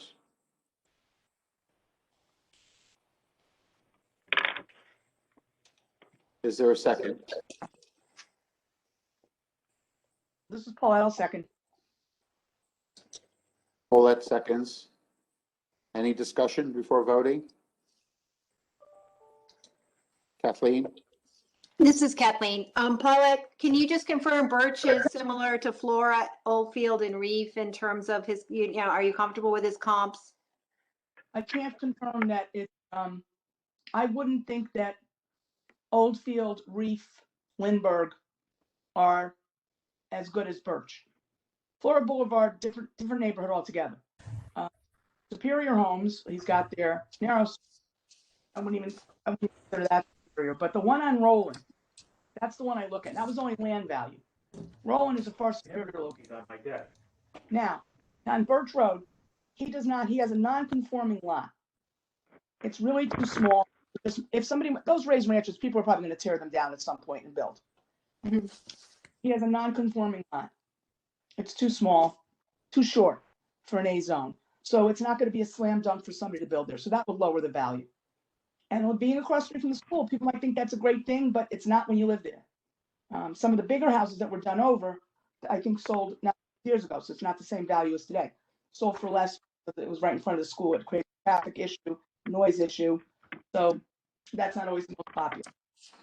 So I don't think some of his comps were good, but I think that based on the fact that he's got a non-conforming lot across the street from the school and the house style that's not very popular, I think he has a point that he's over.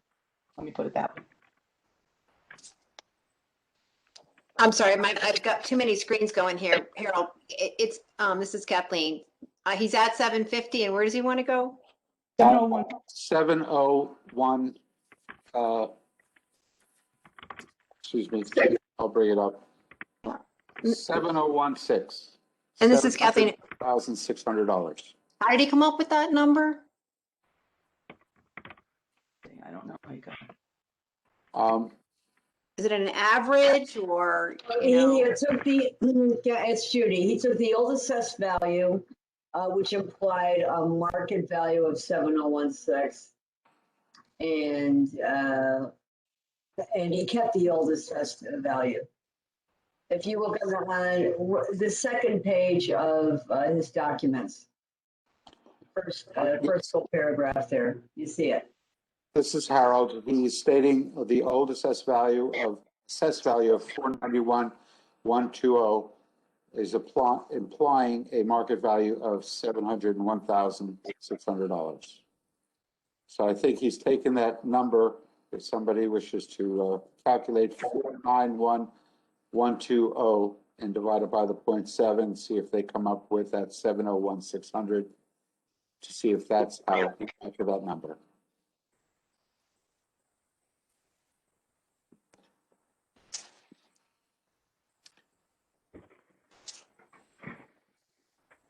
That's the 7016. Yeah, that's exactly how he came up with it. Thank you. Thank you, Judy.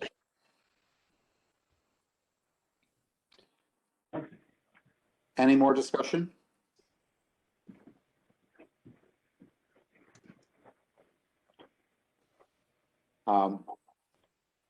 We have a motion to grant the appeal. We have it seconded. I will call a vote. All those in favor of granting the appeal, please raise your hand.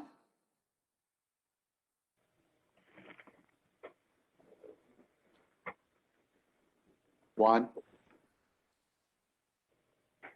All those opposed to granting the appeal, please raise your hand. My hand is up. Three. Paulette? Oh, I was up before. I'm sorry, you didn't see it. I was going to vote in favor to grant the appeal. You vote for granting the appeal, is that correct? Yes. Yes. The motion is carried. 3 to grant the appeal in full and 2 opposed. Thank you. Carol, Kathy? Kathleen, can you just confirm who voted which way? I just want to make sure Kathy has it correct. I thought that I'm, Harold, I voted against. Oh, Peter voted against? I'm Yes. sorry. or maybe Kathy can confirm what she has and Then tell us if she's correct. That changes the vote. Maybe we should do a roll call just to make sure. Yes. Kathy, do you see, shall I do the roll call vote? Kathleen? Okay. Kathy, Kathy. Kathy can do it if she wants. She needs to get it right, so that's good. Yes. Kathy, please do a roll call I vote. don't really know what the vote was. John recently joined too, and when people aren't on camera, I can't see the hands, and it's I not agree. easy to get. John this is Harold speaking. John was not present for the discussion of this Right, appeal. so he's abstaining, right? He would be abstaining, yes. And you are on mute, John. You're muted. Okay, please do a roll call vote. Kathy? Okay. Paulette? I'm voting in favor of the appeal. Okay. Kathleen? You're muted. You're muted. No, Alexis isn't here. Peter? No. Harold? Yes.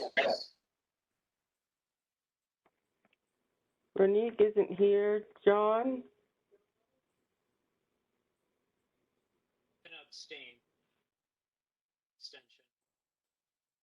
I didn't hear you, but I know you're abstaining, right? John, I think you need to turn your volume up, please.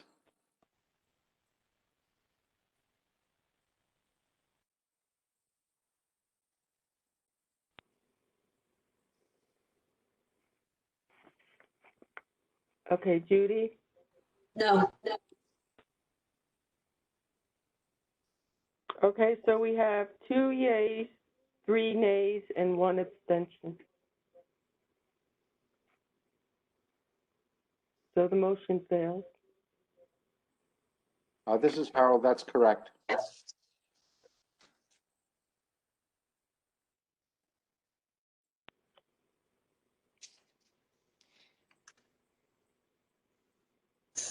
this is Kathleen. Harold, you're doing great. I think you should keep going. And then I don't know when we want to take a break, and when we do, maybe John and Judy, if they're willing, we can move over to Southport, but I don't know what time we want to do that, but Okay. anyway. And John Spoiler has joined the meeting. I did not note the time that you joined the meeting. John, can you tell us when you joined the meeting, please? I believe at 6 o'clock. Can you hear me now? Better, but a little bit louder would be A helpful. little bit louder? Okay. Thank you. John Spoiler has joined our deliberations meeting at 6 p.m. Okay, I have appeal number 175.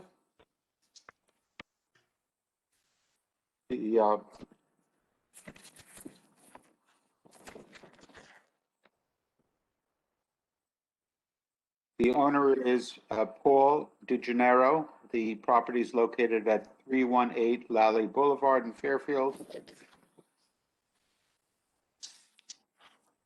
And this is one of the early ones that we did not have to look it up.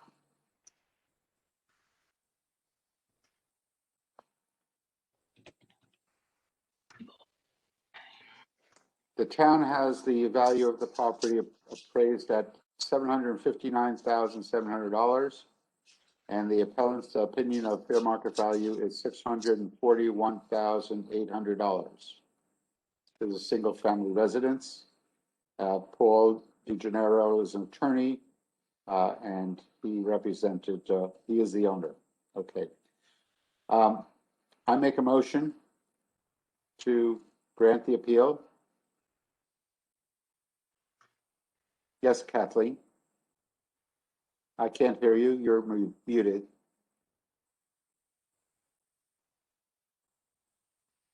Sorry, I saw some confusion on John's face, and I just wanted to give my spiel for the third time, and maybe he will, or maybe he read the email so he knows exactly what I'm going to say. Are you good on the town attorney's email and how we're proceeding? Perfect. Okay. Excellent. So I made a motion to grant the appeal in full. Is there a second?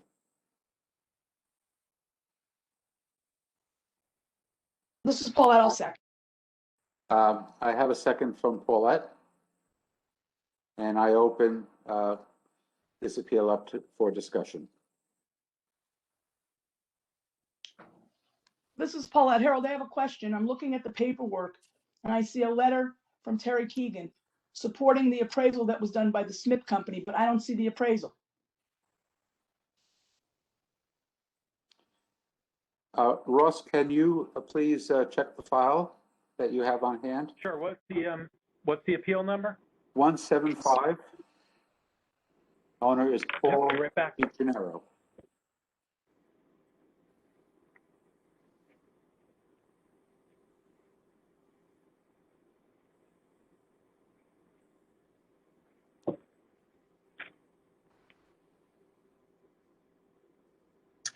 I see another appeal application that's in here. That's under the same address. Are you guys looking at that? This is appeal number 175, right? Wait a Yes. minute. Wait a minute. The letter from Terry's for a different address. Yeah, that's right. Look, you see it? Because this one, I looked at it, I questioned it first because the appellant's opinion of market value was 680. And I looked at it, it is not this, it does not belong to this appeal. Yeah, this letter doesn't belong. No, it does not. This is Harold. It's possible that there was a misfiling. The file is located in the old town hall, and I've asked the town assessor to check the file. Ross, it may be that there's a letter in there that was misfiled.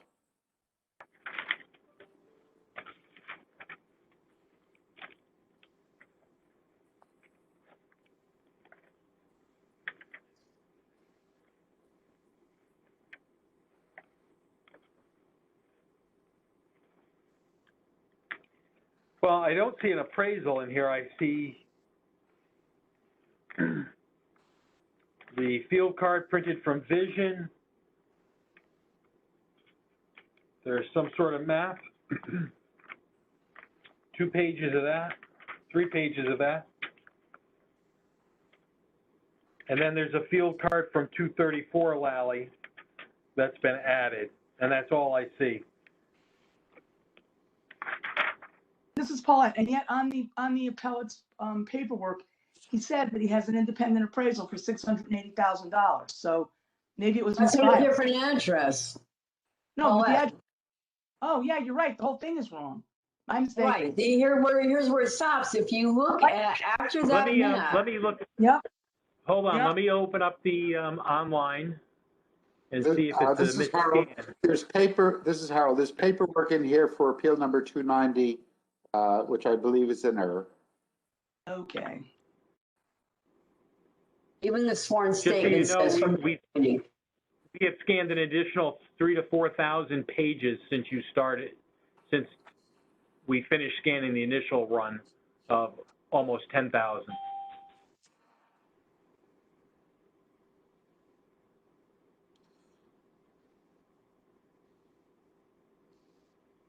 I believe there was no. Yeah, sworn that statement. belongs to 290. Yep. There is no sworn statement document in the folder because Mr. Gennaro stated that he was an attorney.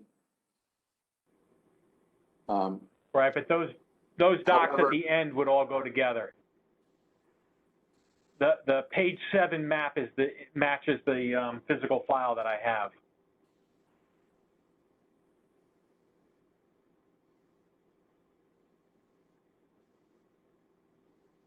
okay, so we're saying that page So I will 7 correct that right now. and page 6, page 5, 4, 3, 2, 1 are correct. Yeah, and that information and the appraisal are in the 290 file already. Okay. So this just needs to be deleted from this file and we're good. Okay. So this is all the paperwork we have for this appeal, just what's here? There's no more? That's correct. I believe that's correct. So the last letter from Terry Keegan also does not belong in this file. Is that correct? Right. Ross? Pages 1 to 7 belong to this file. Disregard 8, 9, and 10. Right, it's been updated, so if you go in and refresh, you'll see it's just 1 through 7 now. It's all set. So this is Harold, just to provide a little bit of more color on this. Mr. DeGennaro wants us to focus on the land value. He gave me information. Well, he didn't give me any information other than an address. He said that 234 Lally Boulevard would be a best example from his maps. His property is not FEMA compliant, has a basement, and he wanted the board to consider the land value of the property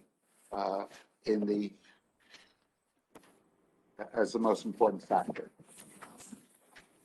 So he did present the maps, I think, to show the location of his property relative to other homes in the area.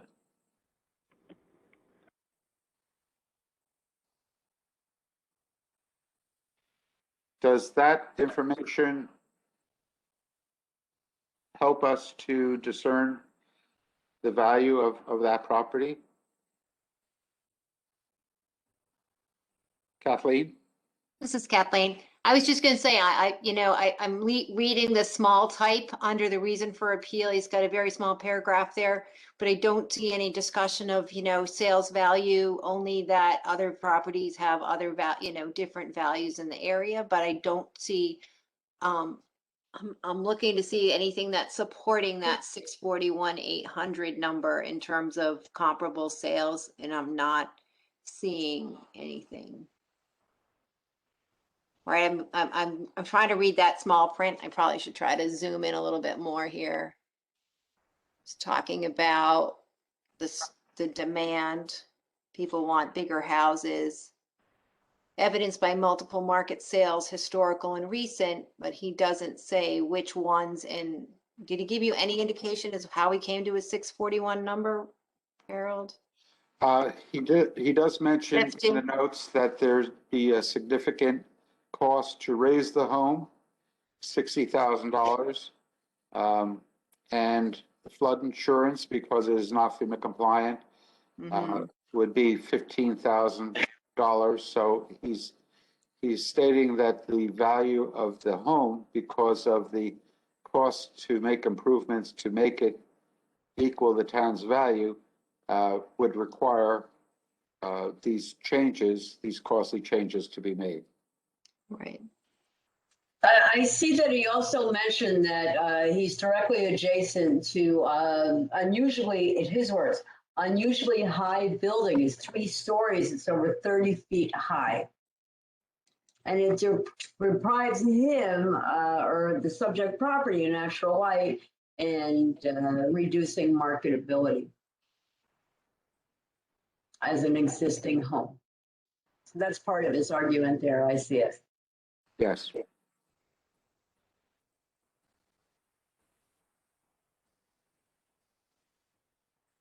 This is Harold. Well, again, he did not provide any comps.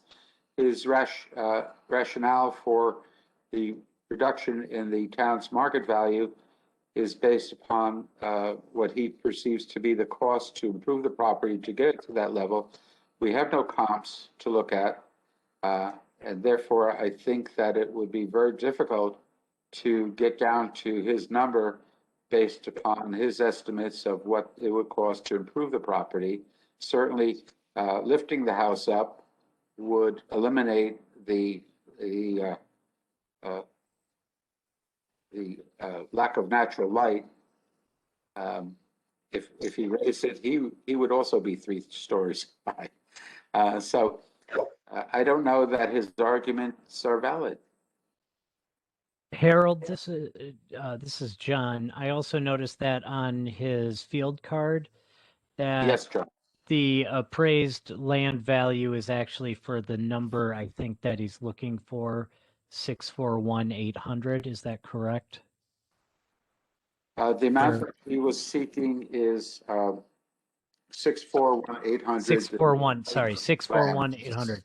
Yep. So that just happens to match the value of the land and that it was assessed at or appraised at. Sorry, appraised at. This is Harold. That's right. Okay.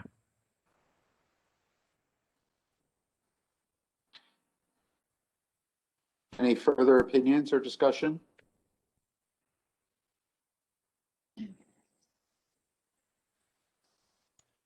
Then I will call a vote. We have a motion. It has been seconded. All those in favor of granting this appeal, raise your hand. Joy, if anyone is in favor of granting this appeal, please voice their approval. Okay.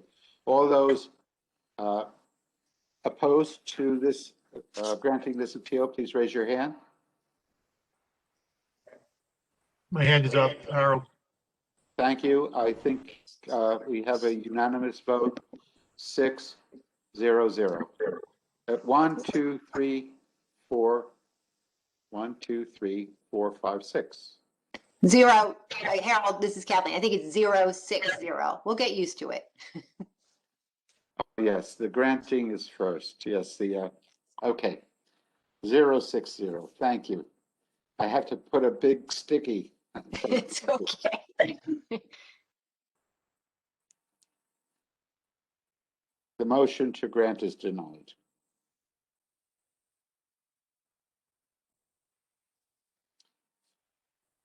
Okay. I suggest, this is Harold, I suggest that we continue to 6:30 and then take a brief 20-minute pause. Is that okay with everyone? Yes. So I have another one, which happens to be the 290 appeal, which had the information in the other folder. Hopefully it got into the right location.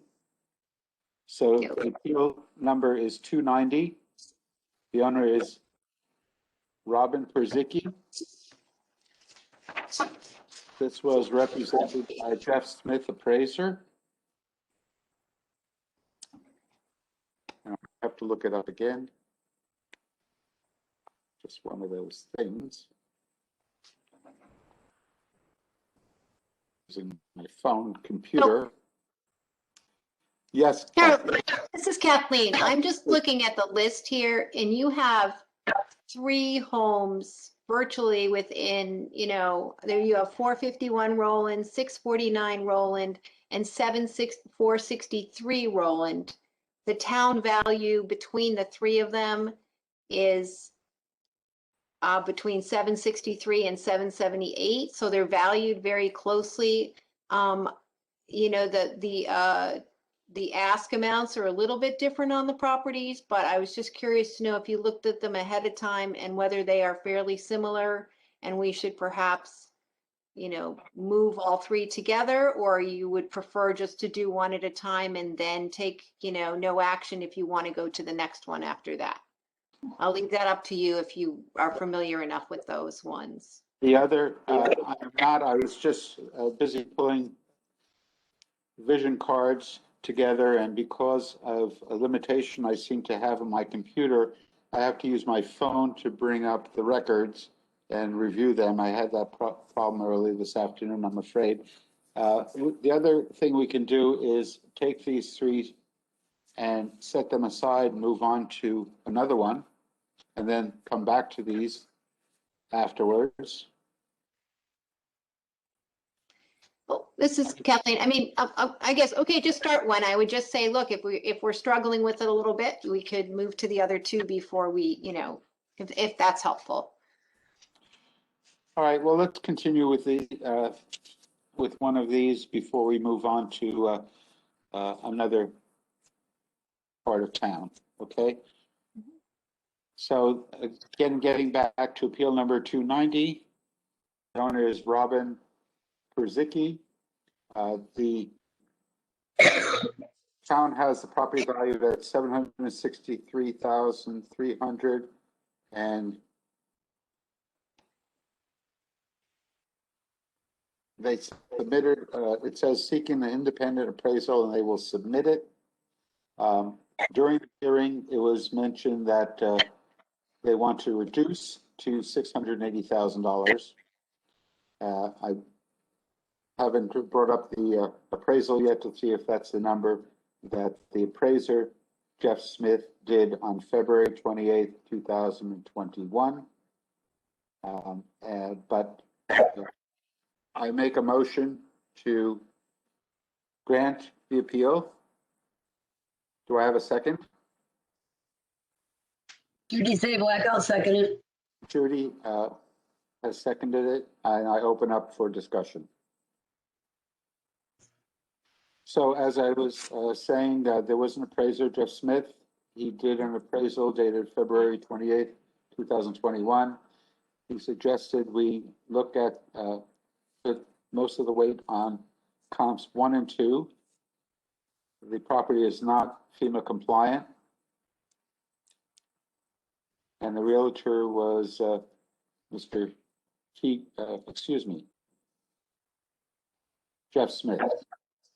No, I think the realtor was Terry Keegan. Wasn't this? Yes, appraiser was Jeff Smith. There was a letter in the file that was presented from the realtor, Mr. Keegan.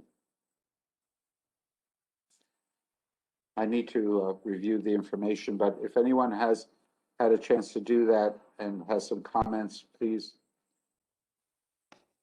go ahead. But I will read some notes here that the appellate said that she is seeking, that he is seeking an independent appraisal.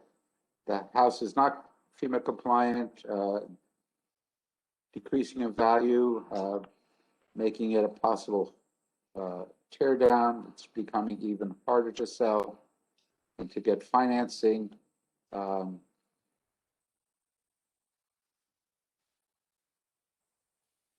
And high costs would be needed to get it up to the town's market value. There would be high costs involved to get it up to the town's market value. Harold, this is John. Yes, John. It looks like, just a side note, looking at the field card, it looks like there was a value change that was made from the informal assessment or informal hearing, just to let you know.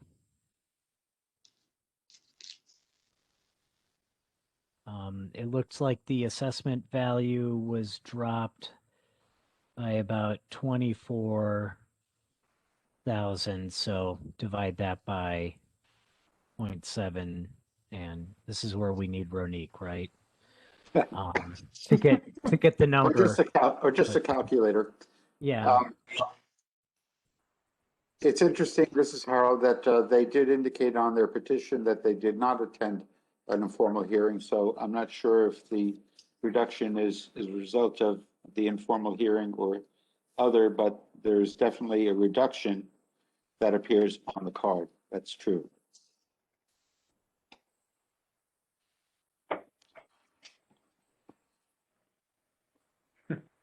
Harold? It's Any Ross. thoughts? Yes, yes, this is Ross. Yeah, This is that, Harold.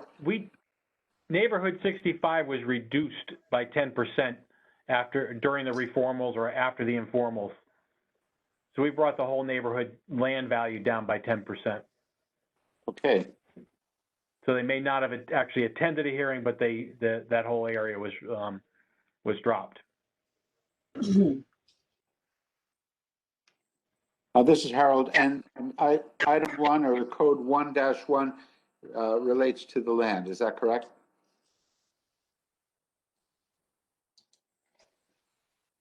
I'm not sure what you're looking at, Harold. Oh, on the You on vision the field card. card? Yeah, the land, assessed land value is from 481,390 to 457,310. That was the land portion. Yeah. There was no reduction on the dwelling portion. Right, Okay. that's correct. Judy, this is Judy. Yeah, hi, thank you. This is Judy Zaplat. As I'm looking at this appraisal, and I'd like to speak from real estate experience, I'm looking at the comparable sales. For example, the other one, there's one on Roland, which is the Colonial, one on Beach, which is the Cape Cod, another one on Puritan, which is the Cape Cod. This home is a split. Those splits are,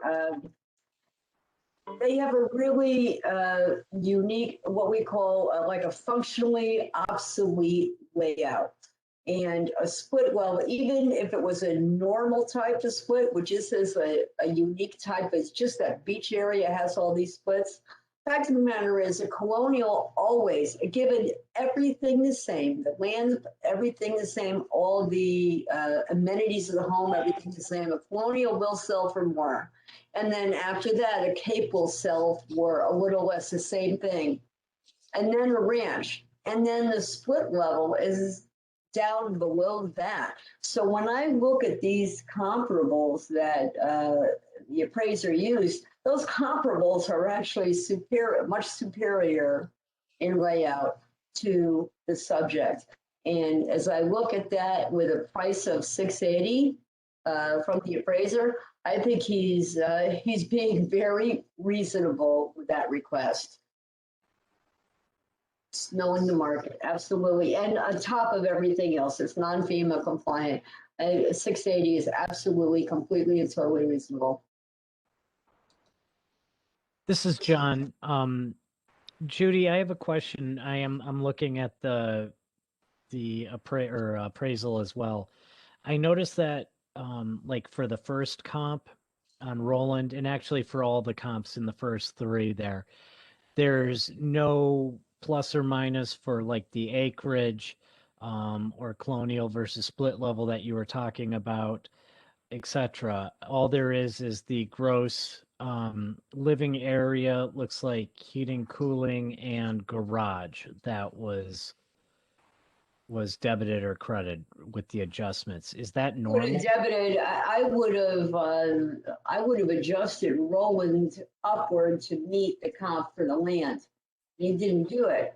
But again, you know, I look at this, there's no adjustment for the style either. I'm not quite sure that the appraisers always do that. I can tell you as being a realtor, that a Colonial and a split or a Cape all having the same, the split is going to sell last. The split is going to sell for much less money.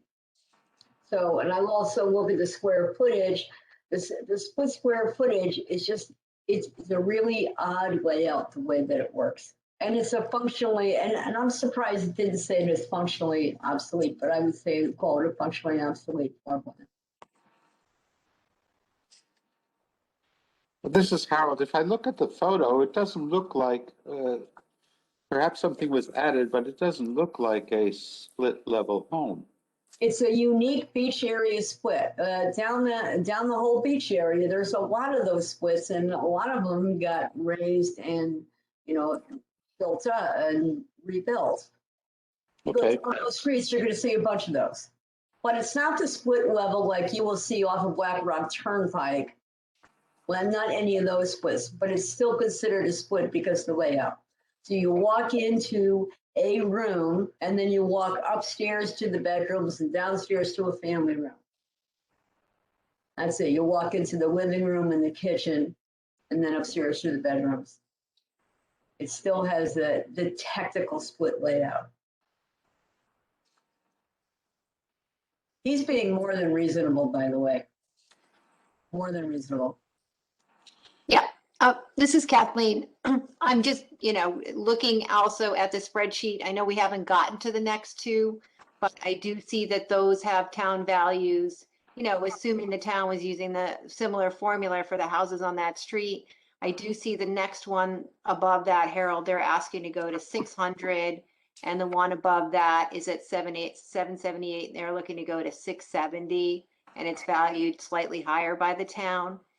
So, I mean, until we get into the, until we actually look at the other ones, but certainly the 680 to me, based on the appraisal and what Judy said about the split, all of that, I agree. I think that's reasonable. It's not like he's asking for 600, they're asking for 600. I can see that. And they didn't go in with an informal or anything like that. So. All right. Any further discussions? All those in favor, I'll call a vote. All those in favor of granting the appeal in full, please raise your hand. 1, 2, 3 in favor. Peter? No, my hand's not up. Okay. Paulette? Yes, my hand's up. 1, 2, 3, 4. 4 in favor of granting the appeal. Opposed? Peter? I'm opposed. 2 opposed. The vote is carried to grant the appeal 4-2.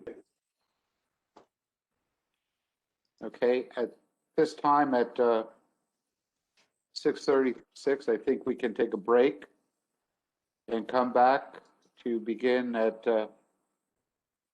5 minutes to 7. Enjoy your break, folks. Thanks. You too. We'll get rolling on this. Thank you, Harold. Thank you.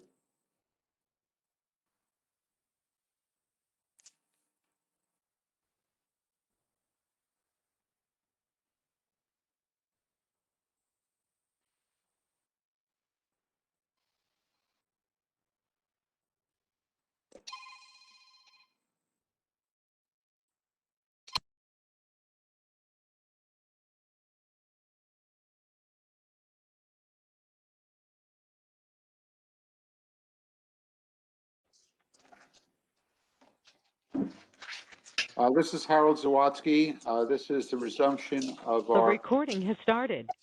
This is Harold Zawatsky. This is the resumption of our meeting on Thursday, March the 11th. That began at 4 p.m. And this is a resumption of our deliberations and voting on appeals that we have heard. So I did one on, what was the road? Benson, Roland Road. I have 2 more.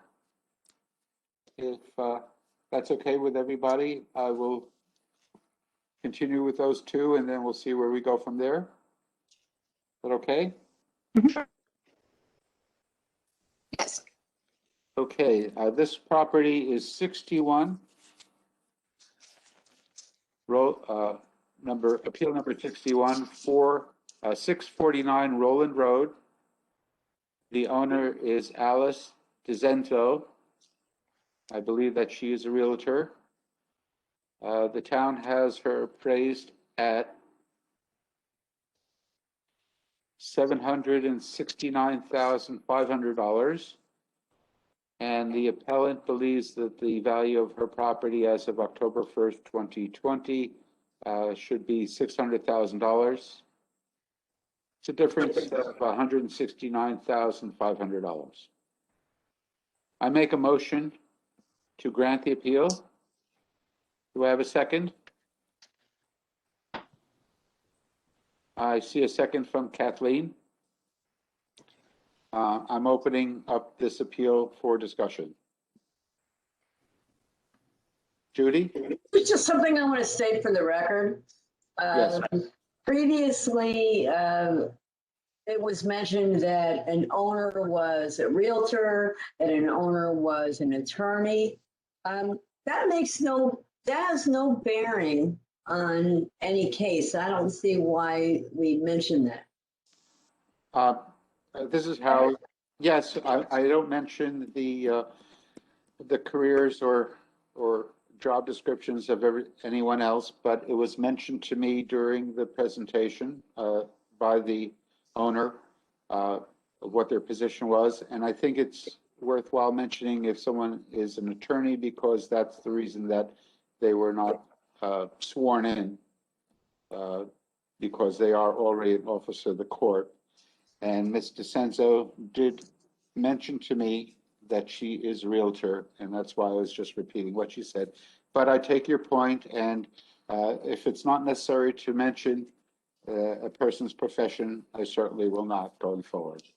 Yeah, it's just, if they mention it, that's one thing, and they want you to say something. I just didn't know whether they were being singled out for one reason or another. And I didn't think that that was proper. So I just wanted to go on record with that. But I get it, and it's all cool. Thank you very much, Harold. Appreciate that. Thank you, Judy, for pointing that out. We will consider that as we go forward. Yes. So, any comments on this appeal?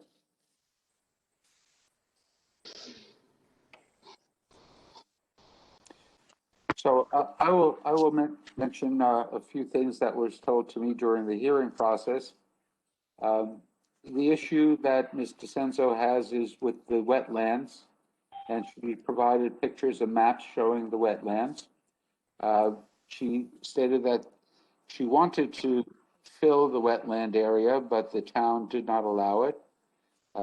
She presented several other Cape-style homes in her area, and she also suggested that we focus on the land value and the size of her property being 0.28 acres. In reviewing the information that she provided at the hearing, there are a number of comps, but I would ask those people who have had a chance to look at it to comment if they wish. This is Paulette. I'm familiar with the house and that lot. She Yes. has very good points about the issues on the lot. In her case, this isn't a house you would ever raise. So it's always going to be non-FEMA compliant, because the reason you're not going to raise it is because the wetland line is so far into the property from back to front that it's not going to improve the value of anything, because nobody's going to buy that lot or do anything else with it. You're not going to tear that house down because you have no place to put another house. If it were a wetland setback, maybe you'd have the opportunity to go for a variance, but not with the wetlands right there. Plus the whole back of the yard, she shows you a picture of, it's like a little lake back there when it rains. And it just drains on its own because it's catch basin. So for those reasons, this lot is really basically there, but it's a place to put a house, but her house, but you're not going to do anything more with this lot. And the value of it is really not going to increase over time because it's basically useless except for the house that's on it. It's Judy. I'm looking at page 10 and I just gasped. I don't know if you guys heard me. I gasped to see the water in her backyard. She actually presents an incredibly comprehensive case, and I have to agree with it. I have to agree with it. I'm looking at this backyard. It's not even usable. And by the way, she worked with a ton of builders. So if there was a way to sell this house for somebody to knock it down, it would have been done a long time ago.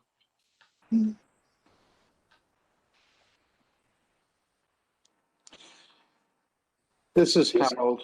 The issue with the water is quite apparent, and there is a wetland map indicating wetland problems as well. She does indicate that there's a dip that she couldn't get the town to agree to fill in. I don't know why that is. I don't know that we have any information related to that. She said that she would have filled it in if she could. Harold, excuse me, it's Paulette. There's properties on Roland and Penfield. I don't know about Lally, but I know for sure on Penfield and Roland that are like that. And the town will not let you fill them in because they're catch, like, if you fill those in, the whole street's gonna flood. So that's why you can't. So- It's not So this is Harold. She has a catch basin in her backyard. right. So this is Kathleen. On her, on number 4, where she shows the wetlands map, 649 Roland Road, which property is hers? Because I see several homes. I see the blue line and the red line. Is she the 1, 2, 3, 4th one from the left with the dark roof? Is that 649? And I'm not looking at the right map.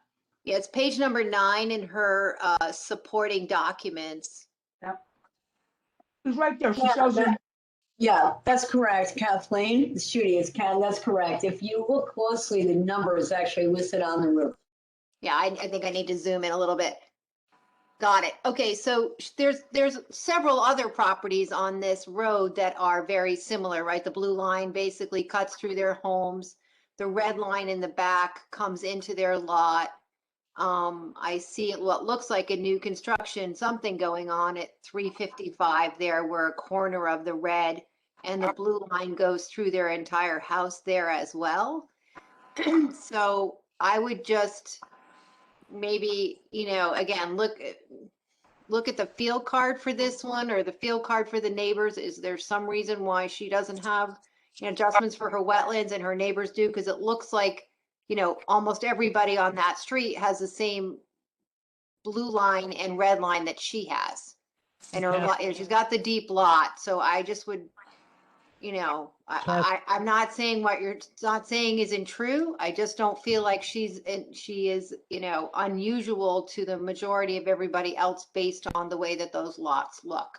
So whether, you'd have to compare to the other lots to see, is her land value unusually high? Because those look almost like identical lots. So I would have to look at those before I would consider, giving her an adjustment for her land, her alone, I would say. This is Harold. I think if we look at 633, which appears to have ponding in its backyard, and look at the card there, on the owner's property card, there is no adjustment that I can see for the wetlands. However, in notes, it says CRL wetlands. I don't know what the CRL means, but it does have in the notes that they're wetlands, but doesn't appear to be any adjustment on the landline valuation section. I'm sorry, Hal, for which, because I'm looking now at the subject properties. This is Kathleen. 649, and I'm suggesting we look at 633, which is next. Am I reading that? Yeah, 633 or 615, which are the two properties to the left of the subject's property, and see if there's any condition factors that are listed there. This is Kathleen. She actually does have a condition factor of 0.9 on her property. If you look under the landline valuation, almost in the middle, you'll see just to the left of the neighborhood code 65, you'll see a 0.90. So normally you will see what that is in the note. Often it's noted in the notes on that landline valuation, but I'm guessing that's why she has the 0.9 already adjusted on her land, is because of that in the background. So, I mean, we could confirm that by looking at the neighbors, but I would say that she does have some adjustment on her land value, you know, This, for that size lot, a 0.28 acre Well, lot. this is Harold. That's why I would like to look at the field card for 633 and see if that condition factor is similar or the same. So I'll go to vision. this is John. Kathleen, I see the exact same thing you did. I do have an appellant for another road or another house on Roland Road. And we'll talk about it in more detail when that comes up, but I do know that they had to, or they did an informal hearing, and actually got designated wetland for their place, because it was the same thing as what we're seeing here. It's just one line of a 0.9, and they had their split. So whatever percentage was, in the wetlands or unusable went down to a 0.1. And this is Harold. Mr. DeCenzo also got a reduction as a result of an informal hearing. And actually, Harold, this is John, you were asking about 366, or I'm sorry, 633 Roland. Yes. According to their field card, they have a 1.0 for their land condition. Which would indicate no adjustment. Correct. This is Kathleen, and it also looks like a new build. That's 633. John, are you looking at the picture? Yeah. It looks like it's a new construction. So somebody was able to put a house on it, for whatever reason next door, right? The 633 Roland, if it has, and they don't have a land condition, and they were able to build on it. So. And this is Harold. And from the photo that was in the appellate's file, it looks like there is a pond there. I don't know if it's meant to be a pond or if the picture was just taken during a flooding period. This is She Paul. also states, Judy, she also states that she's got lower topography than both neighbors. I'm sorry. And she also states that she's got lower topography than both neighbors on either side.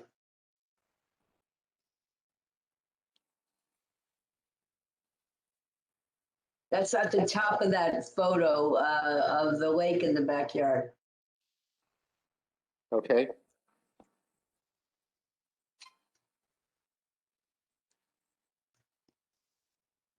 This is Paul Harold.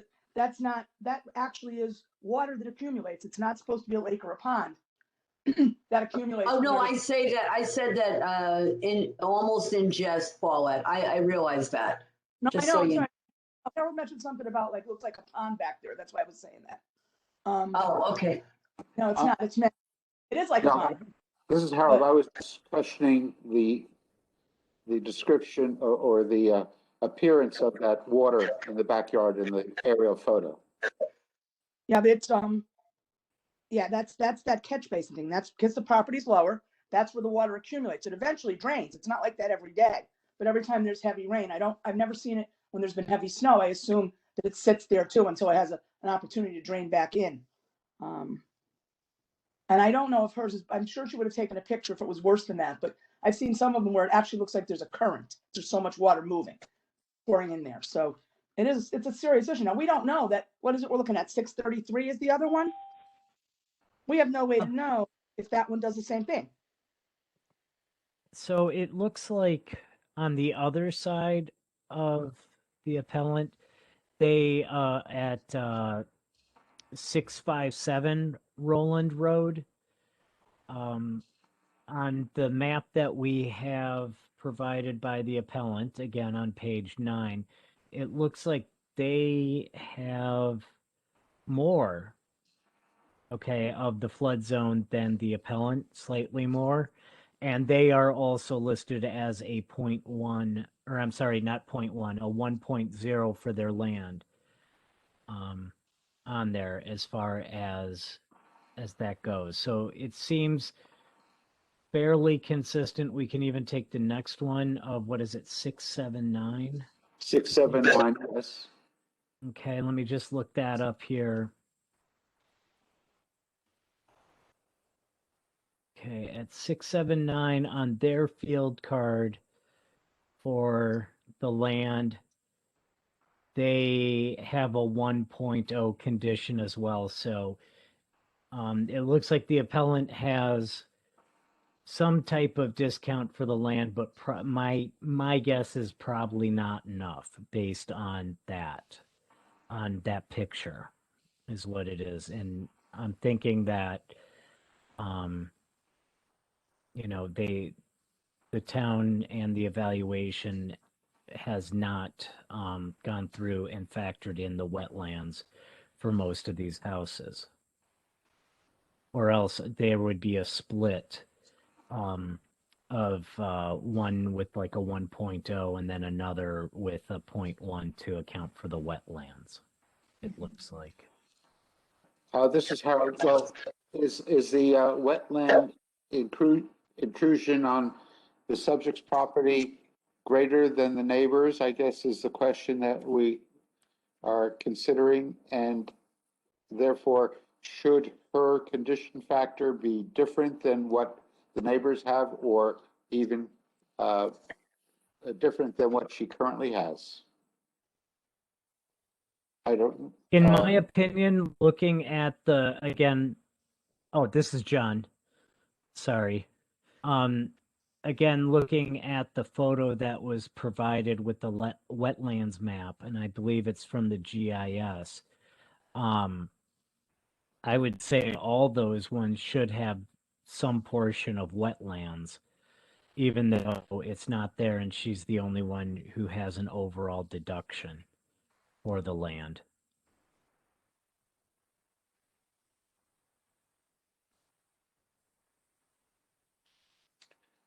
Do we have any further comments or opinions? You know, she says, this is Paula, she says that she has, I'm looking at what she's saying here, 1/3 of her property is wetlands with a 50-foot setback line. Now that line can change a little, it won't change by many feet, but the line's not straight, so it changes from property to property in kind of an uneven amount. It says she has it with an additional 50% with a 50-foot setback.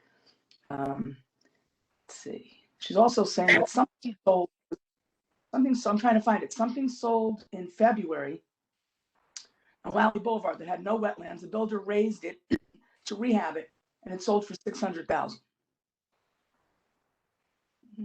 And that, you know, Lally Boulevard would be a comp for that because it's Lally, Roland, Penfield, the ones I look at when I look at comps in that neighborhood. So, you know, I don't know. I mean, I don't see that. I think she has a good point. I don't really think that she's being unreasonable. And whatever happened to the neighbor's property, I realize that we can look and see if there were adjustments made and what was made and what the, you know, how much of a percentage or whatever they did. But the bottom line is we don't know if those are right either. We only know that that's what's there. Maybe they're not right. Maybe those people never went to the town. Maybe they never filed an appeal with us. That's why I don't always like looking at other people's property for that reason. We have no idea what the situation is there because they never told us what the situation is. So we're going on, you know, just taking a guess. I don't think that, and she's gone other times for appeals based on that property. So I don't see where this is such a, I don't think she's asking for anything that's unreasonable based on what she can do with that property, the water in the back. That water in the back is like the worst. Who's going to buy even if you could do something with it, who's going to buy a house that has a family with a mosquito little area there in the back every time it rains? Nobody. So I think she's being reasonable. That's just my opinion. Well, I suppose the question is she reasonable at $600,000 or somewhere in between $600,000 and $769,500, which is the town's value? I mean, we do have the ability to grant in part. Based on that comp she has for, where was it, Roland? I got to find it again. That had no wetland. You're talking about Lally? That sold for 600? Yeah. Valley sold for 600. Something on Roland sold for 700. And that had no wetlands. 91 Roland, and that had no wetlands. So I don't That think, was appraised at 761.5. plus she also has, the house isn't in the best of shape either. It's not just the land. We can look at the land value, that's the most important. But also the house is not really, she's got some issues on the house that she tells us about. Not updated, needing work outside. So I don't think 600 is unreasonable.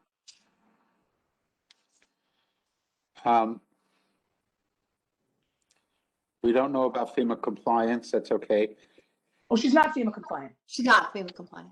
Right. So does anyone have a suggested number if they wish to consider to grant in part?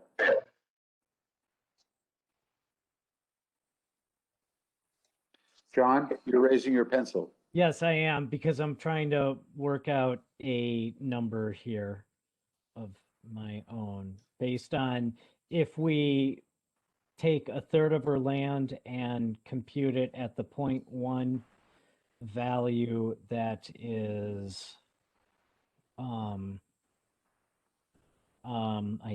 really bad at multitasking. At the 0.1 value that we have for a third of it, and then the rest of the land, the other 2/3 at the current 0.9 rate. I don't know if that makes any sense to people or no.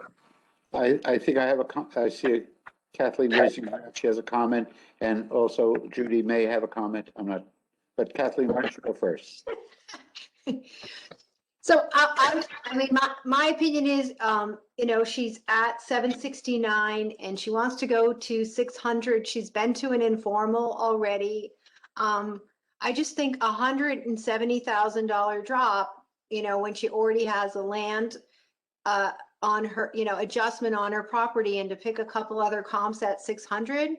And we have many homes in that area. I think we've heard a couple of them already on the other side of that kind of that rectangular, right? We heard one the other day on Penfield or something that backs up to that same swampy area.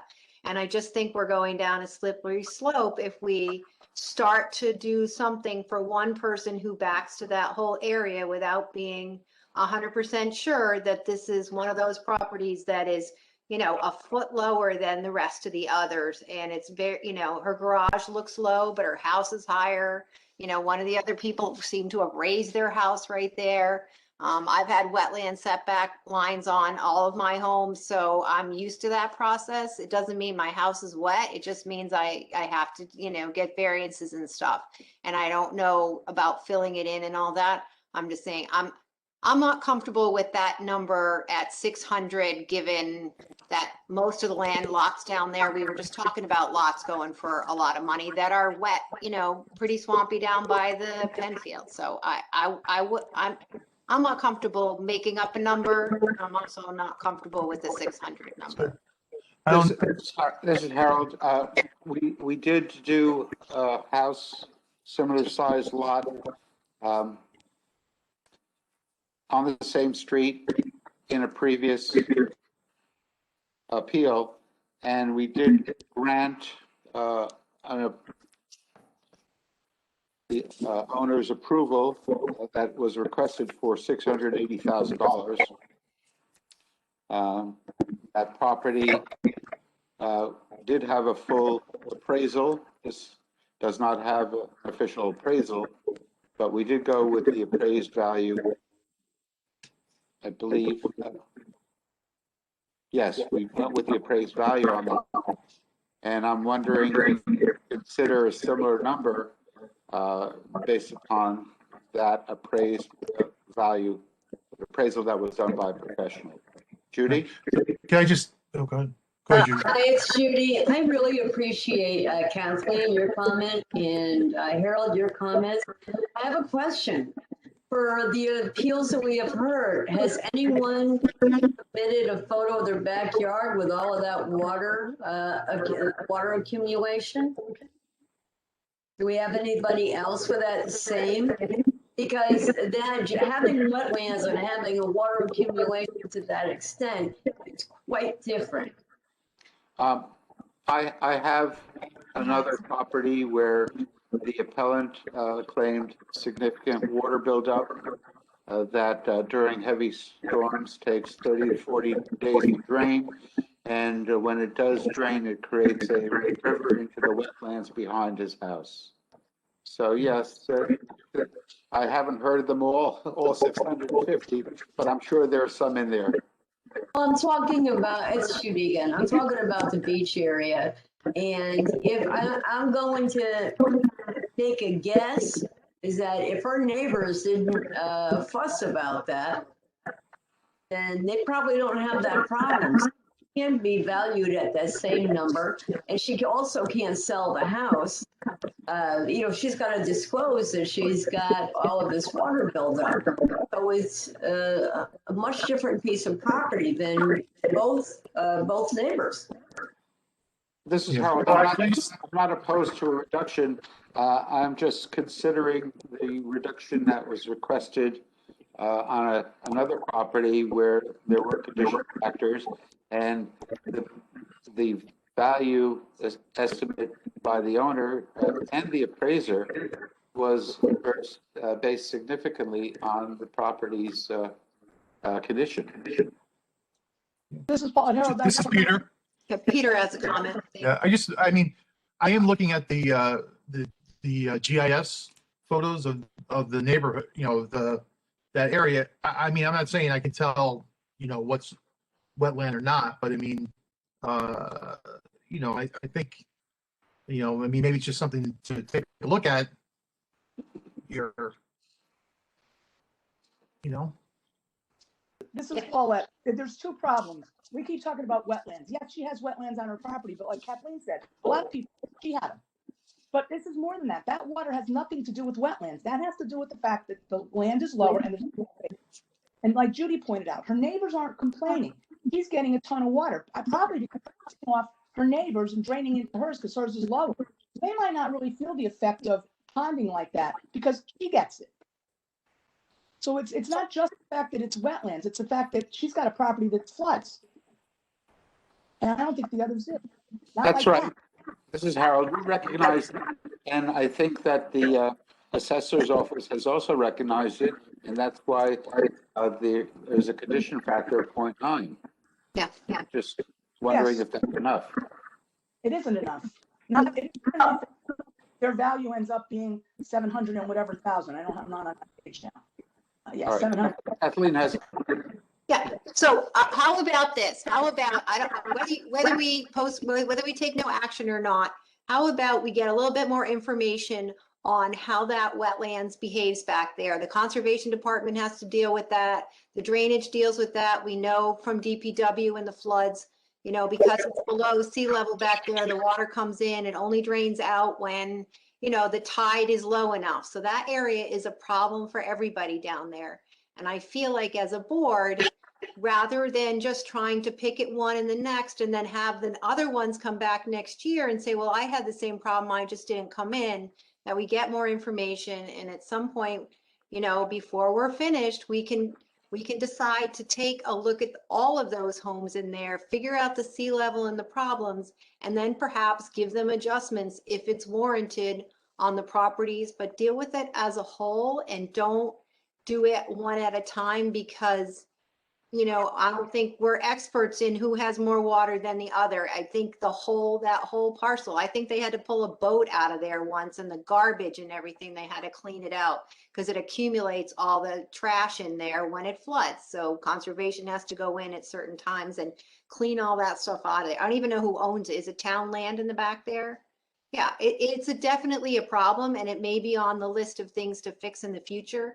I just feel like if we do it for one, we're going to, and we continue to reduce her because she showed us her pictures, and to assume the others don't have that issue. I'm, looking at the topography there, I disagree that others don't have a problem, and whether hers is more than everybody else's, maybe, but I think we should ask the assessor or zoning or conservation to look at it as a whole and give us their opinion of, who's affected, why, and how much. That's my opinion. I think that's a good idea.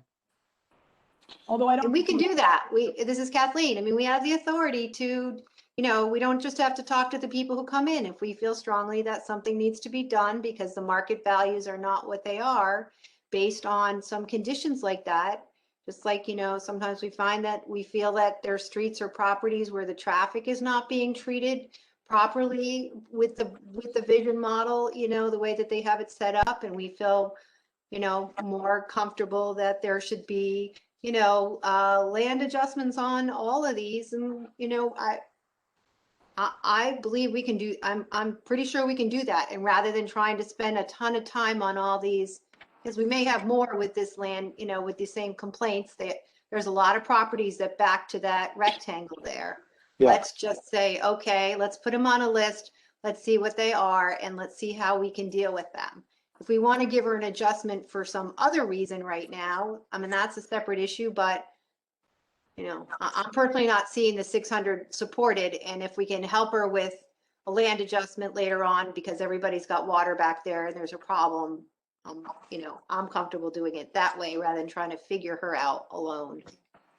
I agree. I'm happy to, I'm going to suggest that we check with engineering as well. Wetlands would be a great place to check, and I'm not saying we shouldn't. The problem is, Annette is gone. And I don't know if anybody else in there is going to be able to give us the depth of the information we, and certainly not the man who used to be what's his name? The guy that used to be the first selectman of Trumbull. I doubt he's going to be able to help us with that because I think he's in there now. So I think engineering might be able to help us if we check with wetlands, but I think engineering will have some information that we might need too. This is Kathleen. I believe Bill Hurley, right. I believe Bill Hurley would have some of that information too. Between he and Brian, well, Brian Carey's not there either, but right. I remember the guys had to go in there and get like boats and stuff out of there. And it's just mucky in there because it holds water and the water doesn't come out. And it's part of the long-term plan to figure out how to help the flooding in the beach. So I just feel like, let's do everybody a favor and look at it as a whole and figure it out. So it appears that, this is Harold, it appears that that is a popular opinion to suspend discussion of this appeal. So we will, good discussion. Or we can address this for the value of it other than that one issue. And then if we revisit them, we revisit them as a whole later on. And it doesn't mean we can't do something different later on. It's just right now in terms of, what's before us, do we want to make a decision, based on that, what we have, and then deal with that later. Well, this is Harold. I don't hear anyone suggesting to grant in part number. And I hear more of an interest to suspend and research. So I'm inclined to support that.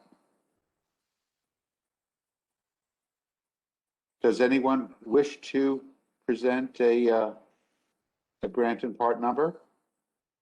No. Okay. I do have a question though. If we do this research and we find that the town wishes to adjust the property values for that line of homes or something, what happens to the appeal? Is that still in effect, or does that get replaced by adjustments that are done by the assessor's office? Just a question I have. Anyone know?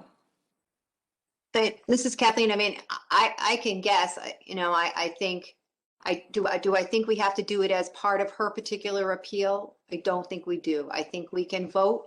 And if we all vote no for all the other reasons, again, doesn't mean that we can't, we can't address it as a whole. And we just say, look, you missed on these, we need some corrections here for this swamp back here. We've heard it from, by the time we're done, we could say we've heard it from 10 homeowners. Can we please treat them similarly instead of, picking only the ones who come in, because they all have this hardship from this town land that's a mess in the back. So and I believe we could always reopen if I'm wrong about that. I think we maybe just want to get this one off the table and know that, we're going to deal with that. This is Harold. I agree. I agree. We're still early enough in our deliberation cycle to get the information and then revisit. So this appeal number 61 should be suspended. So this is Kathleen, are you withdrawing your motion, or do you want to just take no action, or do you want to vote and we can vote, I guess, to deny it, or however we do that? Or what do you want to do? We just have to remember it when it comes back up on our not decided list that we've already heard it. Whatever you want to do, Harold, I'm good with it. Well, I think that the proper procedure would be to withdraw the motion and to hold this till later for deliberations. Okay. Okay.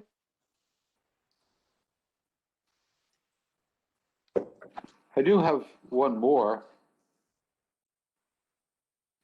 Judy and John are anxious. I can see that they have their list. You want to? Let me that last one. I think we should do it, Harold. I think we get finish it this done. last one because it is in the same area. This is appeal number 291. Owner is Robin Perzicki. She did do a prior appeal. Let me bring up the information.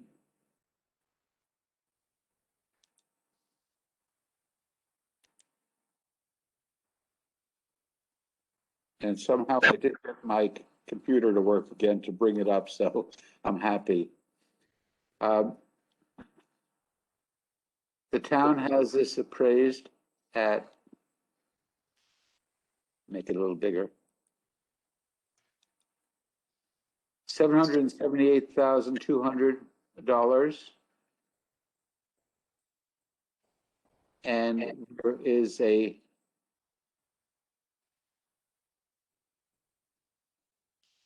appraisal, and I believe based upon the appraisal by Mr. Smith, the valuation that the appraisal has is $670,000. I make a motion to support the appeal or grant the appeal. Is there a second? I'll second it. It's Judy Sablack. Judy seconds the motion. So I open up this appeal for discussion and deliberation. This is Kathleen. Harold, what did you say the requested value was? 670? 670,000. Yes, that's correct. There's an appraisal that was done on February 22nd of 2021 for this property as well. It is not FEMA compliant. And I'll have to search the file for additional information. This is John. It looks like they use the same comps as the one next door in the appraisal. It looks like the appellant owns both of those, I believe, Harold. Yes, this is Harold. The owner came in and presented both appeals in succession. Okay.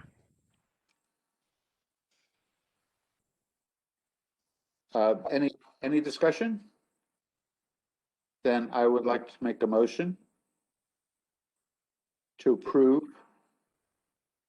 the owner's requested value to $670,000. Do I have a second? I have a second from Judy. With a show of hands, all those in favor?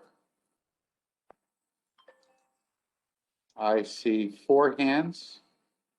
Peter, is your hand up? No, my hand's not up. And all those opposed, raise your hand. Peter, is your hand Peter up? opposed.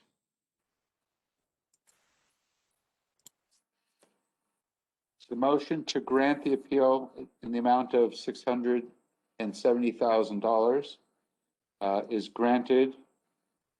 1, 2, 3, 4 in favor of granting the appeal and 2 opposed. Okay. And that was appeal number 291. Oh, this is Kathleen. I did just want to point out, I did vote yes for the last one, so I did vote for this, same for this one. But in the meantime, I did realize that the comps on those properties are pretty old. All of them are pre-COVID comps. So had I noticed that, you know, one is April of this year, one is 10/25/2019, and the other one was, where's the date there? 3/24/2020, so they were all pre-COVID numbers. So perhaps I missed that this time around. I probably would have made some adjustment, you know, to that number based on, unless Mr. Smith did that. I don't know that he did, you know, that he did, what do we call it? Someone help me with the term, time adjustment on that appraisal. Right, so I'm not going to change my vote. I just want to point it out, and if someone helps, you know, to remember to look at those dates, especially if all 3 of them are kind of pre-COVID contract sales, that might be fair going forward. We do prefer comps closer to the reval period. Understood. And I'd point out also that the appraisal was dated February 22nd, 2021, so it's very recent appraisal. Right, with old comps, yeah. With old comps. Anyone wish to go next? This is Kathleen. I think I sort of asked Judy and John if they were willing to do their Southport properties. They both had them together. They're always very well prepared. I think we can probably make some good progress without Ross here, and I'll let the 2 of them figure out if they've taken a look at those sales, how they want to divide them up, and who wants to go first. If we want to go lowest price to highest price, or highest to lowest. Seemed to work easier tonight with the low moving up, but I'll leave it up to you guys to decide that. John, carte blanche, go ahead. You've got 1 or 2, and then I'll go after you. How's that? Okay, that sounds good. The first one I would like to make a motion for is to consider granting full appeal amount is for appeal number 260.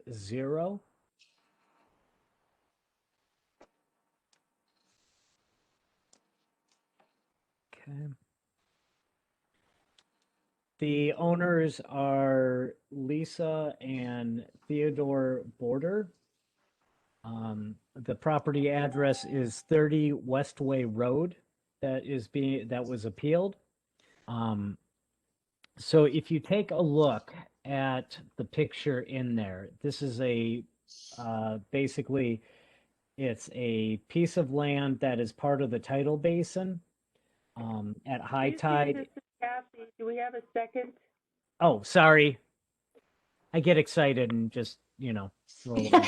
This is Kathleen. I will second John so he can keep on a roll here. Go ahead.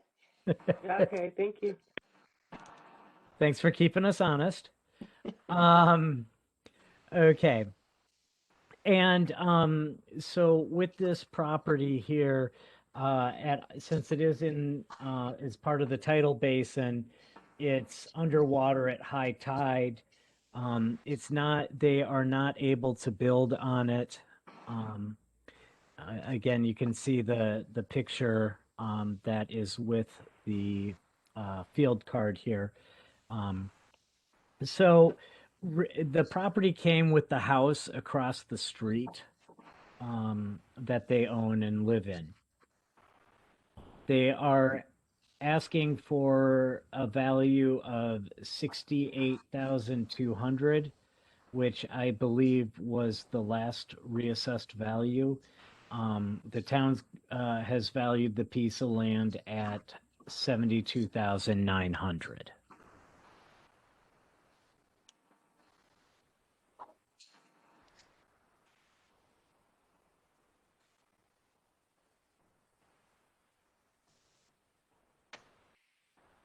Any questions, comments, concerns, confusion? Well, John, when they say that it's undevelopable, whatever, Mhm. second, right? Yep. What, what's, I mean, it says partially underwater at high tide. So, I mean, is it, there's nothing that can be built on that? What is what they're, and that's what I'm hearing, but Yes. what they're- is that? Sorry. That's what they're saying is that nothing is buildable on it. It's basically vacant wetland. And I do see that on their landline valuation section, it has been accounted for under the condition of 0.1. And that's the whole property. This is Harold. John, what was that appeal number again? The appeal number is 260. Thank you. And the 68.2 was derived how? The 68.2 is the valuation from the last period. So if you look at page 4 of the information submitted, you'll see that in 2019, the appraised value was 68.2, which is what they're asking. So they're basically looking for no increase from the last period, evaluation period. I have an uncomfortable statement to make. Okay, I really appreciate and respect his appeal. I don't have any backup information for it, and I think that if you say, okay, we'll continue the last the last appraisal, we'll continue with that. If we do that, I think we set a very dangerous precedent for everybody else. This is John. I would agree with that. That I find it hard that there would be no time appreciation of the land over 5 years. And I think the precedent is a problem, and there's no backup information. I'm sorry. This is Paulette. Judy's right. We have no backup information, and that's unfortunate, but it's true. Because I don't believe that every property appreciates, especially when half of it is underwater. What would the possible appreciation be for land that is useless and halfway underwater? There isn't it. But she's right. We don't have anything but his asking us to keep it the way it is. And again, it's unfortunate because I think with documentation, he would have had a stronger case. This is Harold. Is this parcel a part of the owner's property, a larger property? Could you be more specific, Harold? Is this property that in question, is this adjacent to or part of the main living property of the owner? I believe it's across the street from the property of the owner. Street. Yeah. Okay. So I don't know if it would be more advantageous for the owner to combine the parcels together or not. I don't know on that one. Well, this is Harold, the point I was getting to is if we have situations where the parcel is adjacent to the owner's main property and is usable as part of that property, then we should consider that parcel as part of the entire property that's owned by the individual, especially if it is adjacent to it, contiguous to it, or has exclusive use by the owner for that parcel of property. And then whatever adjustments are made to the condition of the property would still stand. The condition could be different from the main property, but it should be considered as part of the value of the entire property.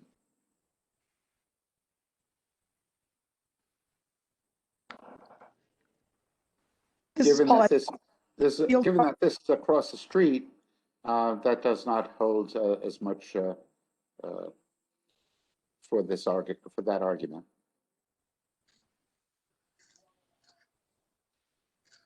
Paulette, were you going to say something? No, I was just gonna say, I'm assuming, and I shouldn't, is that considered, it's considered a separate piece of property with a separate field card, or is it on the same field card as the home? It's a separate field card. All right. Thank you. No, this is Kathleen. Yeah, it says the sales included with M21, L133, whatever that lot is. But the owner of this property has a Sasko Hill address, mailing address. So I don't know what the other property is. Maybe they have two homes. I'm not sure, but just, you know, it's not across the street from the owner. Maybe it's a rental property or something. I don't know. I also want to point out that, you know, this is a reasonably close number to what it was before. 68.2 to 72.9 is not a huge difference. And who are we? You know, I'm not comfortable saying, oh, yes, I know this property is depreciated by, you know, $2,000 or $3,000 or whatever it is, $4,000 in that amount of time. I just don't have the, you know, to be able to do that without some very significant, you know, argument supporting that shows me that. So I won't be supporting this motion.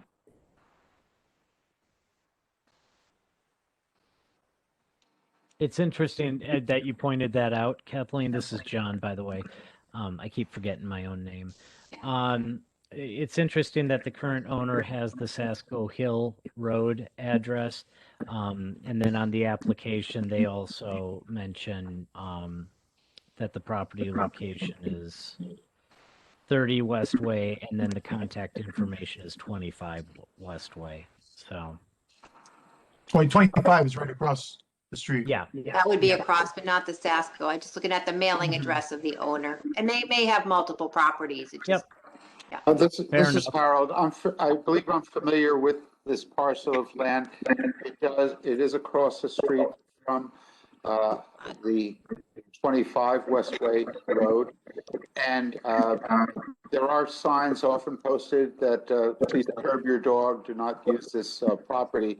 So it is being looked after by the house along across the way at 25 Westway Road. thank you.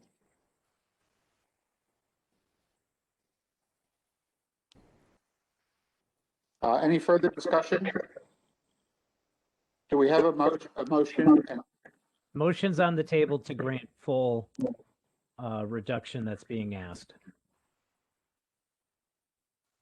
And it was seconded, I think, by Kathleen. Okay, so, thank you. So all those in favor of granting this motion, please raise your hand. I see no hands. All those in favor of denial, please raise your hand. My hand is up, Harold. The motion is opposed. The vote is 0. 1, 2, 3, 4, 5, 6. 6 opposed, no abstentions.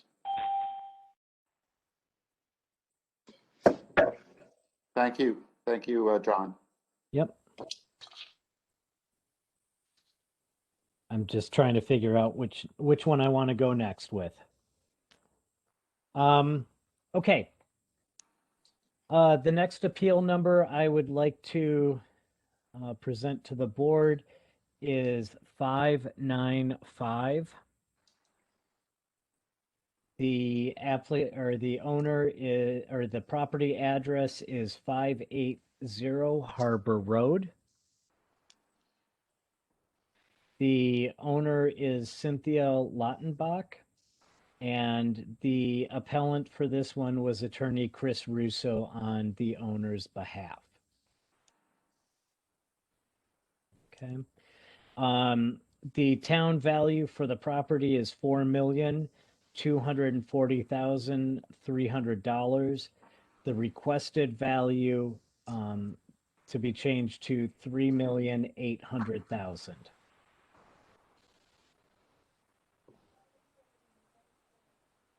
Okay. So in here, if we take a look at the file, I just want to make sure there is a appraisal done in February of 2020. In that, the comps or the number that is suggested by the appraiser is 3,800,000.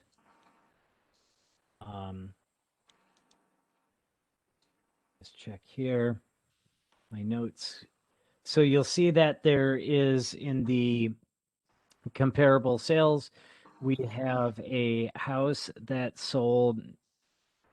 The first comparable is on Old South Road in Southport, and that was sold in January of 2020. We have 411 Harbor Road in Southport that was sold in April of 19. We have another one on Harbor Road that was sold in 6 of 18, so June of 18.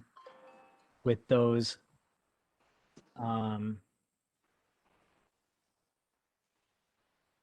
so the one that was 411 Harbor Road, again, as I said, sold in April of 19 for 3 million.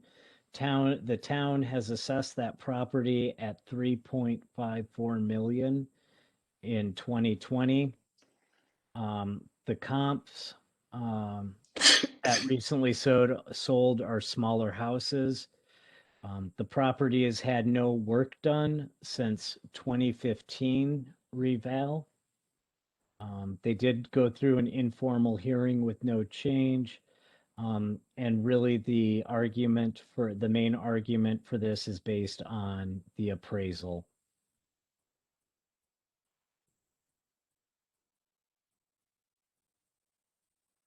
I'm gonna make just a note. Did we actually vote? Did you vote to approve this? So now we can have discussion? Did we do that? Did I? Probably not. So I did make a motion. I don't think it was seconded though. I'll second it. Okay. Judy said black, I'll second it. I have a comment about the appraisal. I know you were reading off the sale dates, but 564 Harbor was sold in 2018. Yep. Right. Correct. And the other one on 411 Harbor, that was 426 to 2019. Yep. So, I've got to take a little issue with that. I have to mention that. So whatever you're going to do there, you have to adjust those numbers. And I'm not quite sure why the appraiser used those. Yeah, that was not explained as to why they used those two. Yeah, this is Kathleen. Do you know the purpose of the appraisal? Was it for a purchase? Was it a refi? Was it for did they go to court? I do not know why there was the appraisal. Let me just double check something in the field card. It may say in the appraisal itself.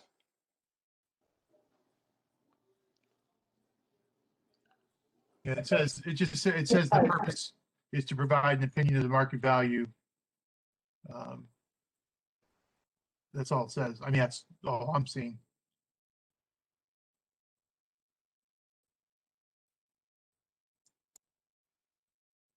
And since it was done in February of 2020, I'm pretty sure it wasn't done for this reval period and for the assessment. Oh, don't assume that. Don't assume that. He may have had it done just for the reval. It was, who's to say that? No, it was done in February of 2020, not February 2021. Okay. Okay, and that would make sense for the older comps. Okay, thank you, John. Yep. No problem. This is Kathleen. Did they appeal last year? I'm just, often if you see a February, well, No, that wouldn't have mattered. Never mind. That would have been a 10-1 market appraisal. Never mind. A 10-1-15 market appraisal that they would have shown. Yeah. This is Kathleen. I just want to make one other comment too. The difference between, the sale price or between what the town has them at the 4.2 and the 3.8 is about a 10%, it's about 10% difference. If we adjusted, for market factors and all of that, I mean, for the very old comps, and certainly everything that's happened, I would guess that 3.8 is gonna come up to 4 or 4.1, somewhere around there anyway. And again, I feel like it's reasonably close.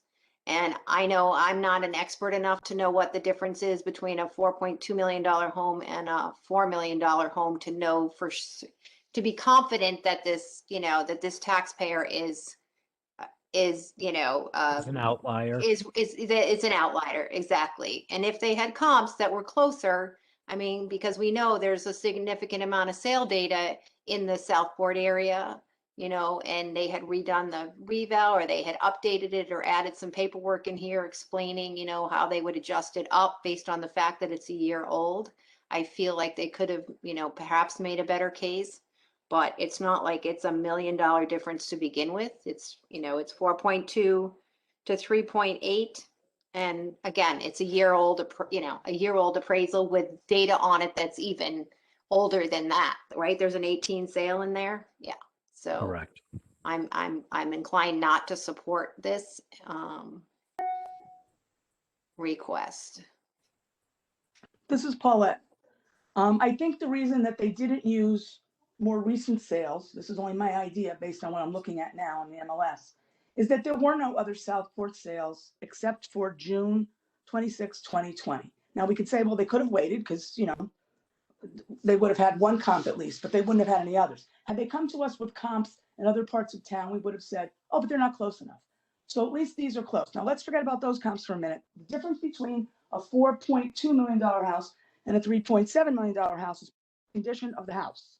And if you look at 89 Westway Road, which is in the very same neighborhood. Oh, what's that? Wait a minute, where are we? We're on Sasco? No, Westway's more Southport, but it's at least a Southport. We're comp. Harbor Harbor Road. Road, 580 Harbor Road. Okay, Harbor. Then I would say if you look at that, that's the only $4 million sale. If you look at it, you can see that the condition is way better than what they're showing us the pictures of in the appraisal. So I can see where if this was 4.1, it was on the market for a long time, 217 days. They were asking about 4.5 and they ended up with 4.1. So to me, that's the difference between the two houses. Let me see, what else is there? Let's take Southport out of there and go with out. Let me see. There were 12 houses. Let's see when.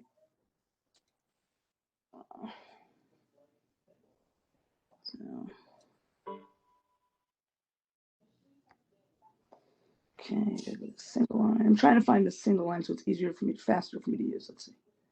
Oh, Well, and this is Kathleen too. I mean, I know that this is Harbor Road, but I think you maybe, comps could probably look within Sasco Hill as well. I know they're not exactly the same, but they, I see the Westway sale for 4.1 million, right? There's a Pequot Avenue sale for 3.5 million.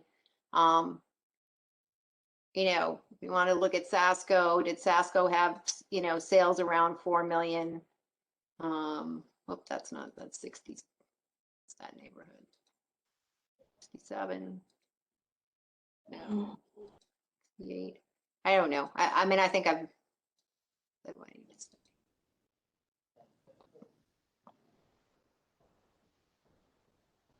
Oh. Yeah, Sasco Hill had some sales in the 3s and 4s. They had a 3.9 sale on 8/10/2020. They had a 4.1 sale on 1/12/2021, a 4.2 sale on 9/2, and a 5.2 sale on 9/2/20. So even though it's not Harbor Road, I do feel they could have perhaps adjusted Sasco versus Harbor, to come somewhere to have some shoreline sales around that $4 million mark that would have been, appropriate ones to speak to, even though it's not specifically Southport. That's true, and then we have, so there, the subject property is not about 3/4 of an acre. And land being the most important and the most expensive piece of it. The one on 764 Road is on 1.6 acres. So there's a big difference in acreage, and that's sold for 4.17. The one on 734 Sasco was also on 1.6 acres, and that sold for 4.2. So even if we took that one and said, okay, well, 4.2, okay, but it was on a whole acre more than this property. And we all know, especially in these two neighborhoods, that property is extremely valuable. So, and the one that sold for 3.95 was on Sasco Hill, and that was for 0.80 acres, so just slightly more. Same number of bedrooms, pretty much same number of baths. I don't know what the condition is because I haven't looked at them. One of them I think I know. One of them I think I was in, but I don't remember which one it was. Not that one. So I think that there's comps that show that perhaps with that acreage, 4.240300 is more than what it should be. And at 0.80, 3.9 change was the other comp. So asking for 3.9, I don't think is unreasonable if we don't want to use their comps.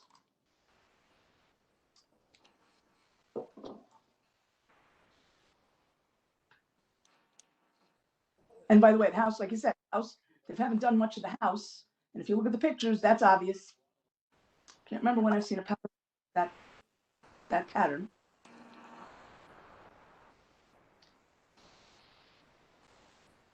So.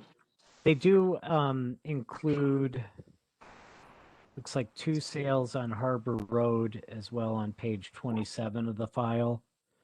494 Harbor Road and 260 Harbor Road, but those sales prices are way lower than what this house was valued for. They're both 1.7 million. Yeah, so they must be much smaller, and so they're not really comps. It would be too much of an adjustment to fix that. That's more than they want to do for. This is Harold. Looking at the card, I see that this house, the owners of this home have come before the board in the past. They were before the board last year. There was no change, but there was a change this year as a result of the informal hearing. So there were occasions where they did come before the board. Once there was a change, once there wasn't. But their assessed value today is less than what their assessed value was in 2015, for what it's worth. And they did get a reduction as a result of the informal hearings. Mm-hmm. What was it before the informal hearing, if it's already too much now? Well, before the informal hearings, the assessed value was $337,900. Not 3 million. 3,379,000. Can you please go up the appraised value? Harold, can you please tell us what the appraised value is rather than the assessed value? Oh, I'll have to do a little division here. Oh, I got it. I'll do. Because on the card, it shows assessed value. The number was 337,9950. It's 4.8. 4.8285. Yep. That's before the informal hearing. The informal hearing brought the appraised value down to 4,240,300. 4,240,300. And I wonder why they chose that number. We'll never know. I mean, that's not really a question anybody can answer, but why did they choose that number? Which number is that? Well, you said they took it down to what, 4240, but it was Correct. that it was higher. So what made them go from whatever the number was down to this 4240 number 4240300. We don't really know why they chose that number, but just wondering in my own head. This is Right. Kathleen. I do know that the reval company said that you could submit appraisals and you could submit older appraisals. They were willing to look at the older appraisals and then time adjust the older appraisals. I did hear him say that in one of his sessions. And I believe that was on the website in terms of the instructions on, you know, what he would actually look at. So I'm guessing, and I can't speak for him, I'm guessing perhaps he took the 3.8-year-old appraisal and time adjusted it to approximately, you know, come to the 4.2 number and bring it down from the 4.8 or 4.6 or wherever they were. That's a guess, because I do know if they'd submitted it, he would have looked at it. This is Harold. I would also say that, and I think this is public information, that this area and Sasko Hill area was reduced between 5 and 10%. From 2015. Yes, during the revaluation from the 2015. You know, can I ask a question about that? I keep hearing about that 5 to 10% all the time, and I'm not really clear why it's important when it's still the wrong number. Well, excuse me, Paulette, but we're not saying that's the wrong number. We're just saying it's a number, okay? We're not saying it's a wrong number yet. No, I'm saying number. I know you're not. Okay, well, And then we're discussing this. Yeah, it's across the board, but it doesn't, in individual properties, it may not be right. We always talk about it like it's okay, that's great, 5 to 10%, but it doesn't, when you put it to one-on-one, it doesn't really come out right. And this, moving it down to 4.2, 4.0300, I realized that they did it and they took into account the appraisal probably, we don't know for sure. Kathleen thinks they might have done that and then time adjusted it for now. However, we know that now, in 2020, there was a house on an acre or more land that sold for $4,170,000 with that extra acre. So this isn't the right number. You can look at it any way you want, but it's just not the right number. Not with an extra acre of land selling for less, and a house that was much more updated. I mean, I have something I'd just like to state for everybody to know. Just as an aside, there is a house at 893 Sasko Hill Road on the market right now for $4,295,000. It is 7,800 square feet. It's on 4.57 acres, and it's been on the market with a cumulative market time of 226 days. So if you take a look at that with the extra land and still as similar as San Sasko, 226 days, that's a long time in this market. And that's not, so we've got a pretty good indicator that this isn't worth the 4.2, even by even looking that this house is not sold. So just a thought. That's how there may be condition factors to the home, because some of the homes were built in the 20s and 30s. This one was built in 1928 on Sasko. And the subject property was built, I believe, in 2004. 2004. I have the right card up. Yeah, and on these streets, some of these vintage homes, like the 1928, they have so much charm and character that they tend to sell, but we still have a market time on here. So I look at the 2004 almost as a detriment. Almost, not completely, but almost. You have to consider that. People like the old vintage charm of Southport. Mm-hmm. Well, this is Kathleen. I mean, they brought the appraisal in. That's what they presented. They presented a 3.8 number from February of 2020, right? That was his case, I believe, right, John? That's what he said. Correct. Yeah, he's just, I'm giving you an appraisal that's a year old with comps that are 2 years old. And he didn't ask you, and that was the number he presented to you. So, I mean, I think we're probably ready to vote. I don't know how people are going to vote, but do we have more discussion so we can move on, or, sorry, getting tired. It sounds to me like we're going to vote not to approve this. I could just feel it in my bones. Well, I So think everybody has their own vote, right? You can vote however you want. I'm just saying, if that's where it's looking, what about maybe 3.8? I'm not saying 3.8 is right, because I just showed you that 3.9 and change was for a bigger piece of property, but, is it worth giving this guy the benefit of the doubt and saying, all right, at 3.8 is too low, but 3.9, whatever that other one is sold for, is more in line with what it should be. So should we do a part, or do we not want to do that and just go for yes or no?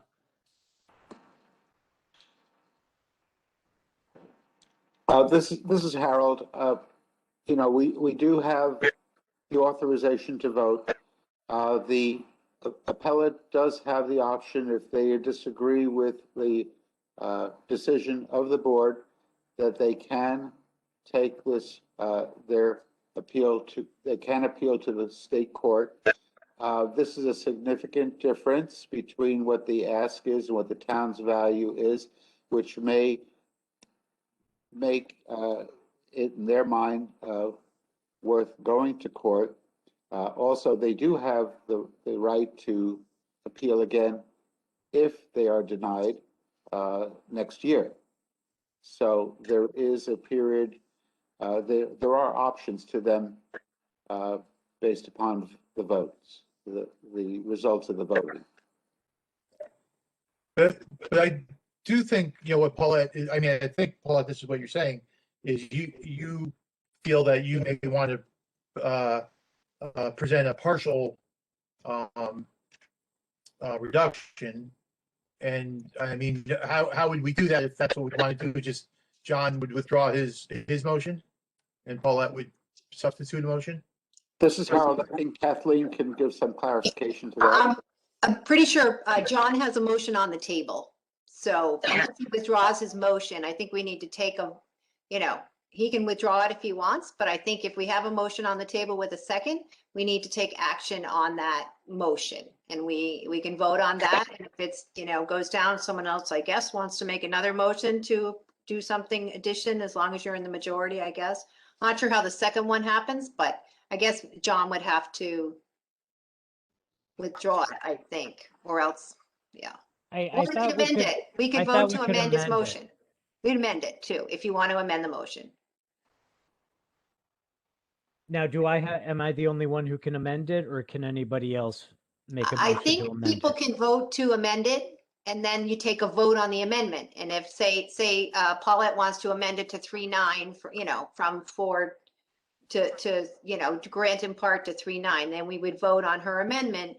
And if it's amended, then we have a motion in front of us, as amended, and we would vote on I'm just throwing the number out there, on the 3.9 number rather than the 3. It would grant in part 3.9. That would be the amendment to the motion. And then you vote on it as amended. So, this is Harold. So it can either be amended or the John person could withdraw it. withdraw, or they can amend it themselves based on the discussion. So if somebody mentions a number and the person who made the motion wishes to amend to that number, they can do that. Yeah, or Paulette, this is Kathleen, if Paulette, I think, decides, look, I want to try this, she's going to try to amend John's motion, and then we vote on her amendment. And if it gets turned down, then the original motion's on the table. And if it gets amended, then the motion before us is as amended. Or John could, I guess, withdraw it and make a new motion. But they were spending a lot of time on, whatever. It's okay. Do we? So I can make a motion to amend it? Is that what I'm doing if I wanted to? Yes, you can. And then we have to vote on your amendments. You have to have a majority vote on your amendment. Okay. Right. All right. I make a motion to amend it, to amend the request. Do I have to give the number to 3.900? You want to grant in part to 3,900,000. Yes, I want to grant in part 3.900,000. I'll second that. Judy said it.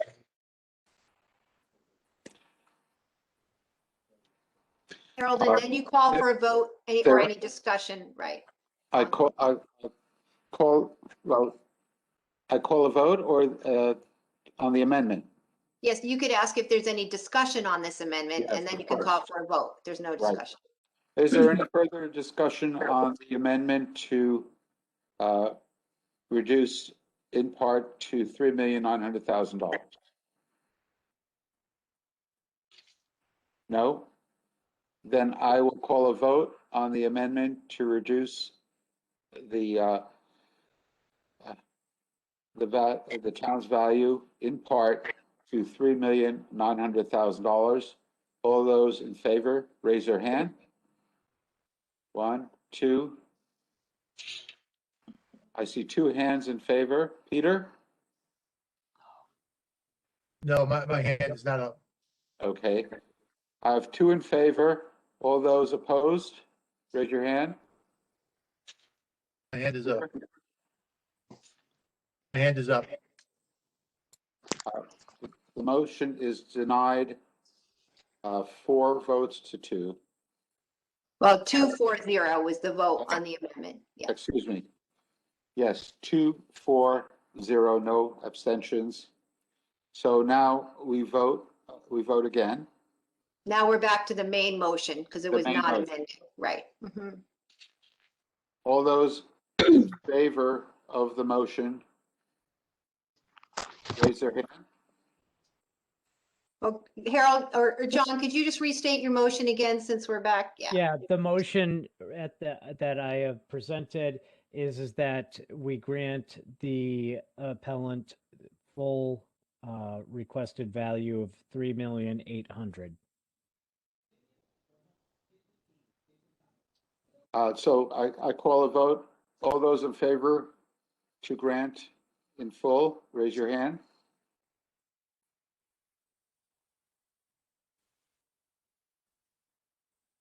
I see no hands. All those opposed, raise your hand. Peter is opposed. I have 1, 2, 3, 4 opposed. Do I have any abstentions?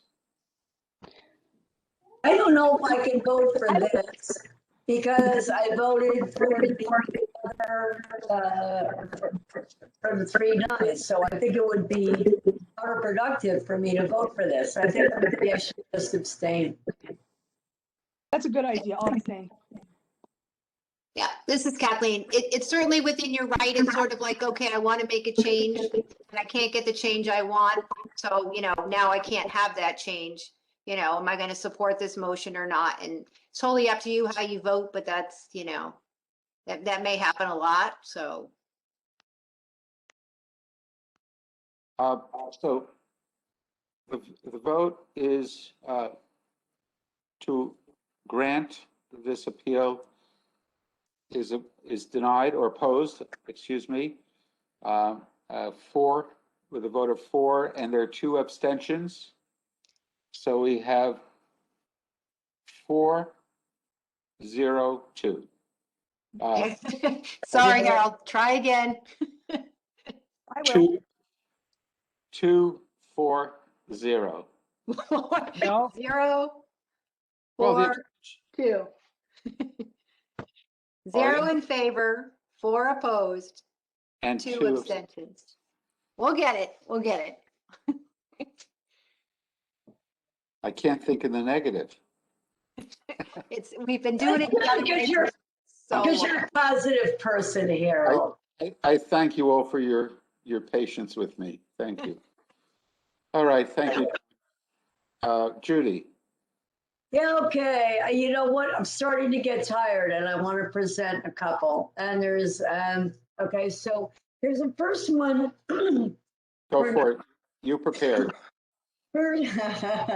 First one I'd like to present is number 297. And let me get that in front of me. So this is interesting. This is at 144 Harbor Road in Southport. Wait. The original. You need to make a motion. Okay. Well, I want to tell you what it is first, and then I'll make the motion. No? I'll make a motion to approve the appeal number 297 at 144 Harbor Road, Southport. I'll second it.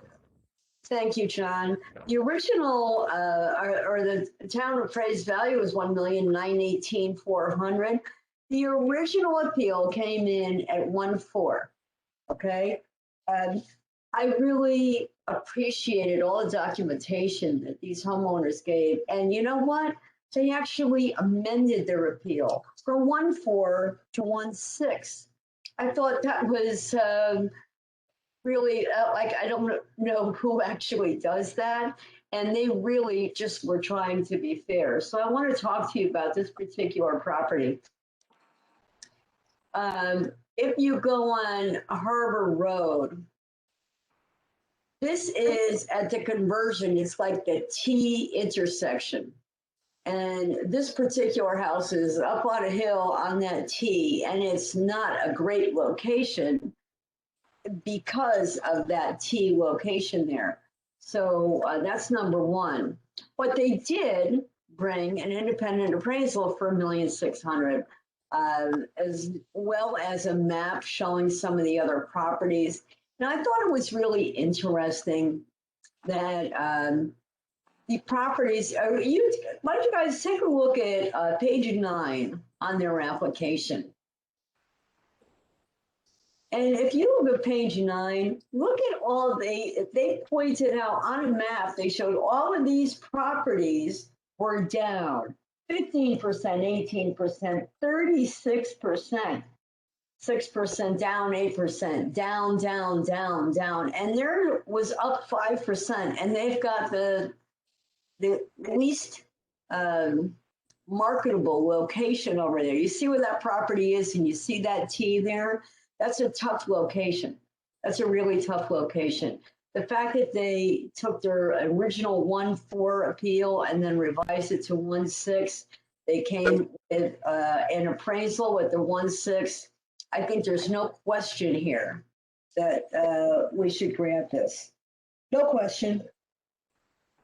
And it's a commercial area on top of it, you know, because of the building right there. So really, it's 1.6. Let's move forward. Well, this is Harold. I'd like to ask us to consider the fact that the homeowner did appeal to the Superior Court after the last reevaluation period, and the courts granted a reduction, which is shown as the current assessed, the previous assessed value. Now, if we take that assessed value and divide it by 0.7, we get something like, what, 1.83 or something like that? I have to do the division. We divide 1,283,450. So why are we considering a value that is less than what the court approved in the last reval period? Maybe that number was incorrect. Maybe that number was high to begin with. And at least they and the court approved it. But this seems to be right in line. I don't have any issue with this at all. I look at what's happening over there and I see I see the location in this. I see the commercial property there. They're not out of line. They're not out of line at all. Yeah, this is Kathleen. I think maybe one of the reasons, again, that map is kind of, you know, what I call it my neighbor to neighbor map. It's sort of what happens, you know, in the neighborhood. People compare the town value of theirs to the next one, not necessarily the sales data. So they have sales data in their appraisal, and they also, it looks like they have a whole page of sales data that they did not consider at the end, which is also helpful. So we kind of know that they didn't leave out the other stuff. But in terms of why they are at 5%, it could be because they had that appeal to Superior Court and that they got a change, and therefore they were reduced compared to their neighbors to begin with. And so and the neighbors weren't, because the you know, so then that value would bounce. I'm trying to explain it right. That value would not bounce. So that's why they have the 5% number on there, is probably because they went to court. So they didn't go down like everybody, like the majority of others, because they were already down anyway from Superior Court. That's just my guess. And the reval, you know, the mass appraisal system is going to do the same thing. The override probably came back off, so it went back on. So I don't believe that you should look at if somebody appealed, and I think you can't judge somebody on a prior appeal. And I see that's coming up in some of these appeals here. Oh, well, they appealed a few years ago and they got a reduction. They appealed last year and they got a reduction. They appealed last period, last reval, and they got a reduction. I don't think that should make any difference at all. well, this is Kathleen, because often the reason they appeal is because the system isn't right for them. So they are too high. So and last one was it 16 or 17, Harold? They do what's called an override on the card, right? They put an override on it to get the price down. But then when the next reval happens, these people who, well, they bump way back up because the overrides come off at the reval. So in this case, their override probably, you know, the courts probably got the number right. And then, you know, the override came off. So the system threw them back up high again. So now they're back again for, you know, for a reduction again, because the override came off. So I'm not saying that, you know, we actually look at that because that's often an indicator that the model isn't necessarily treating this property correctly. Because if we don't give them a site index, they've got a 0.7 on their site index. I don't know if that a condition factor on their land. It just says location. I don't know if that means because they are at that busy intersection or not. That might be what that 0.7 is for, but I'm just saying. Well, it has to do with topography also, so. Yeah, I'm not arguing any of that. I'm just saying sometimes it's good to look at that because that's how we find people who are constantly aggrieved by the system and have to keep coming back. So sometimes it's good to look and see what happened and they went to court. And if the court granted it, they realized that they were already overappraised back then. Exactly. So that's what I'm saying. And they're still overappraised right now. So that just lends to their argument. Yeah. So Paulette, this is Kathleen, did you look at those comps in Southport, or John? I know, John, you were looking at the market over there. Can you just, you know, confirm they used good comps in their appraisal? They used 3 Harbor Road properties, so they couldn't, I don't think you're gonna get any better than right on the same street. Some for more money, some for less, 2 for more money, 1 for less. I'm looking at the one that's a sale price, looking at the one that was sale price, I think it is, of 1.7 at 494 Harbor. And if you look at the pictures, just the picture alone, there's 1,000 words. It's a different looking house. It's an older style house, which is very popular on Harbor Road. I mean, that's what people look for there. And it's in a much better location. It's down much further down on Harbor. It's across the street from the water, not quite across the street from the yacht club, a little ways up from there, but they have incredible harbor and water views. So the water views alone are better. The house is looking, in my opinion. And this one is a little bit more than what they're saying theirs is worth. So I'm going to say, and they made the adjustments for pools and the extra bathroom or something. So I'm going to say that I don't think the 1.6 is out of line either. I think that it's fair, and the appraisal comes out to 1.6, and that's what they want. I don't see there's anything wrong with it. I think it's a good. Yeah, and this is Kathleen. Yeah, the third comp was the one that John had the other night, right? That was a sale pretty much right on the reval date. That's that Cape on the river. And that's the comp sale number 3. So. Right. And they adjusted that up from the 1.3 to 1.4. So they have 2 in the 1.4s and 1 at the 1.6 adjusted values. And I appreciate, I see down at the very end, they listed the properties that they did not look at. You know, they said houses, you know, they said other potential comps, we considered them, but we thought that they weren't well matched to the subject. And they gave the rationale for why they didn't believe that they were, you know, they're away from harbor, or the sizes and the styles are too different. And I appreciate seeing that, because then we know that they really looked around and they didn't just cherry pick, you know, or the appraiser didn't just cherry pick the ones that tell the story that they want to tell, that they're actually telling us, we looked at these, you know, even though they're in similar price ranges and they didn't work. The only comment I would make is she did say different assessor assigned neighborhoods at the end there. So she didn't consider the 5 on Sasco.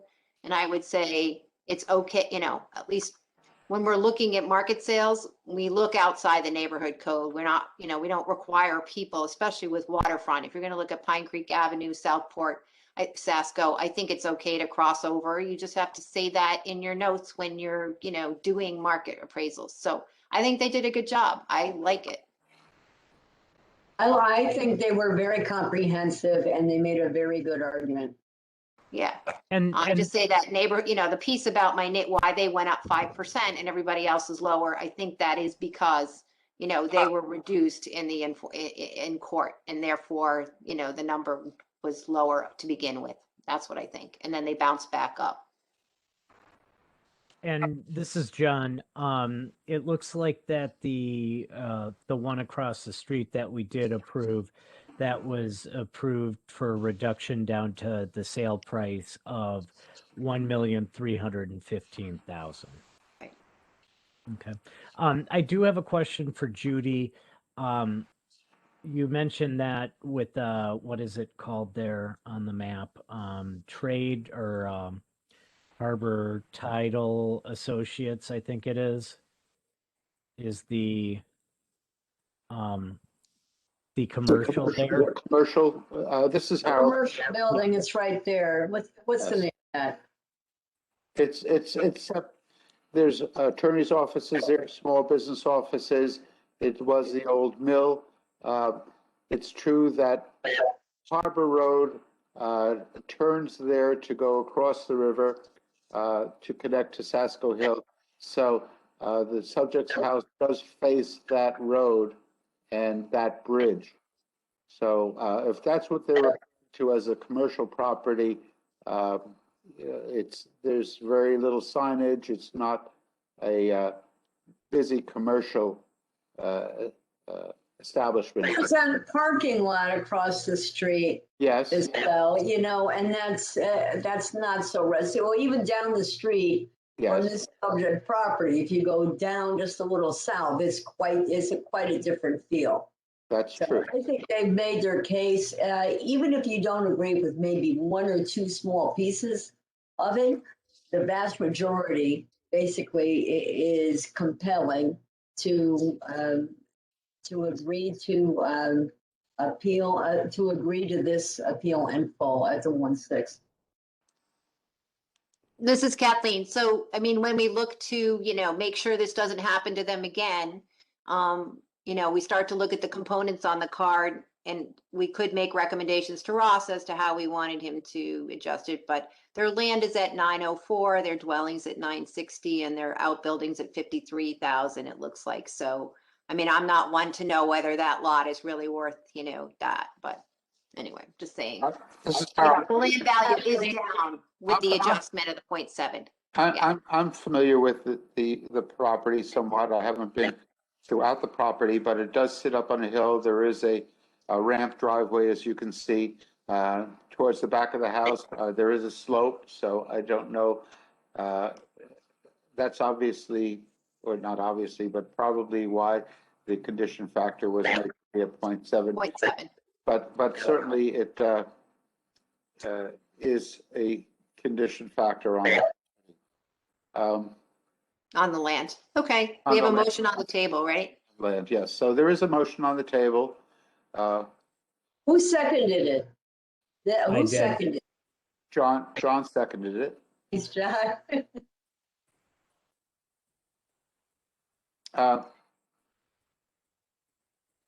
Judy, this was your appeal?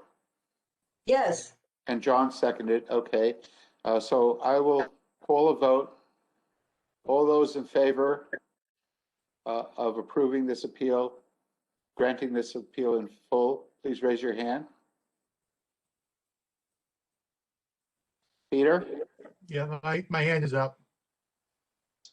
The appeal is granted in full with a vote of 6-0. Thank you, everyone. No abstentions. Thank you. That's very helpful. I have to make my zeros like this. I shouldn't be putting my fingers up. That's confusing. Judy, do you have another one in you? Yeah, I do. Okay, one more. Let me see which one. All right, let's do a lands one. Appeal number 441.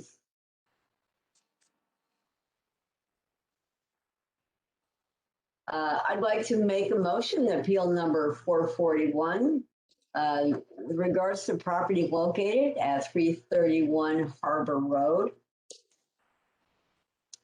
which is valued, town's value is $695,200. The appellant's opinion of fair market value is $215,000. And I make a motion to approve this. This is Kathleen. I'll second it. Thank you. This appeal is open for discussion. There's an attached appraisal here, and the appraisal is also at the $215,000. And now let me get to my notes. What happened to them? Okay.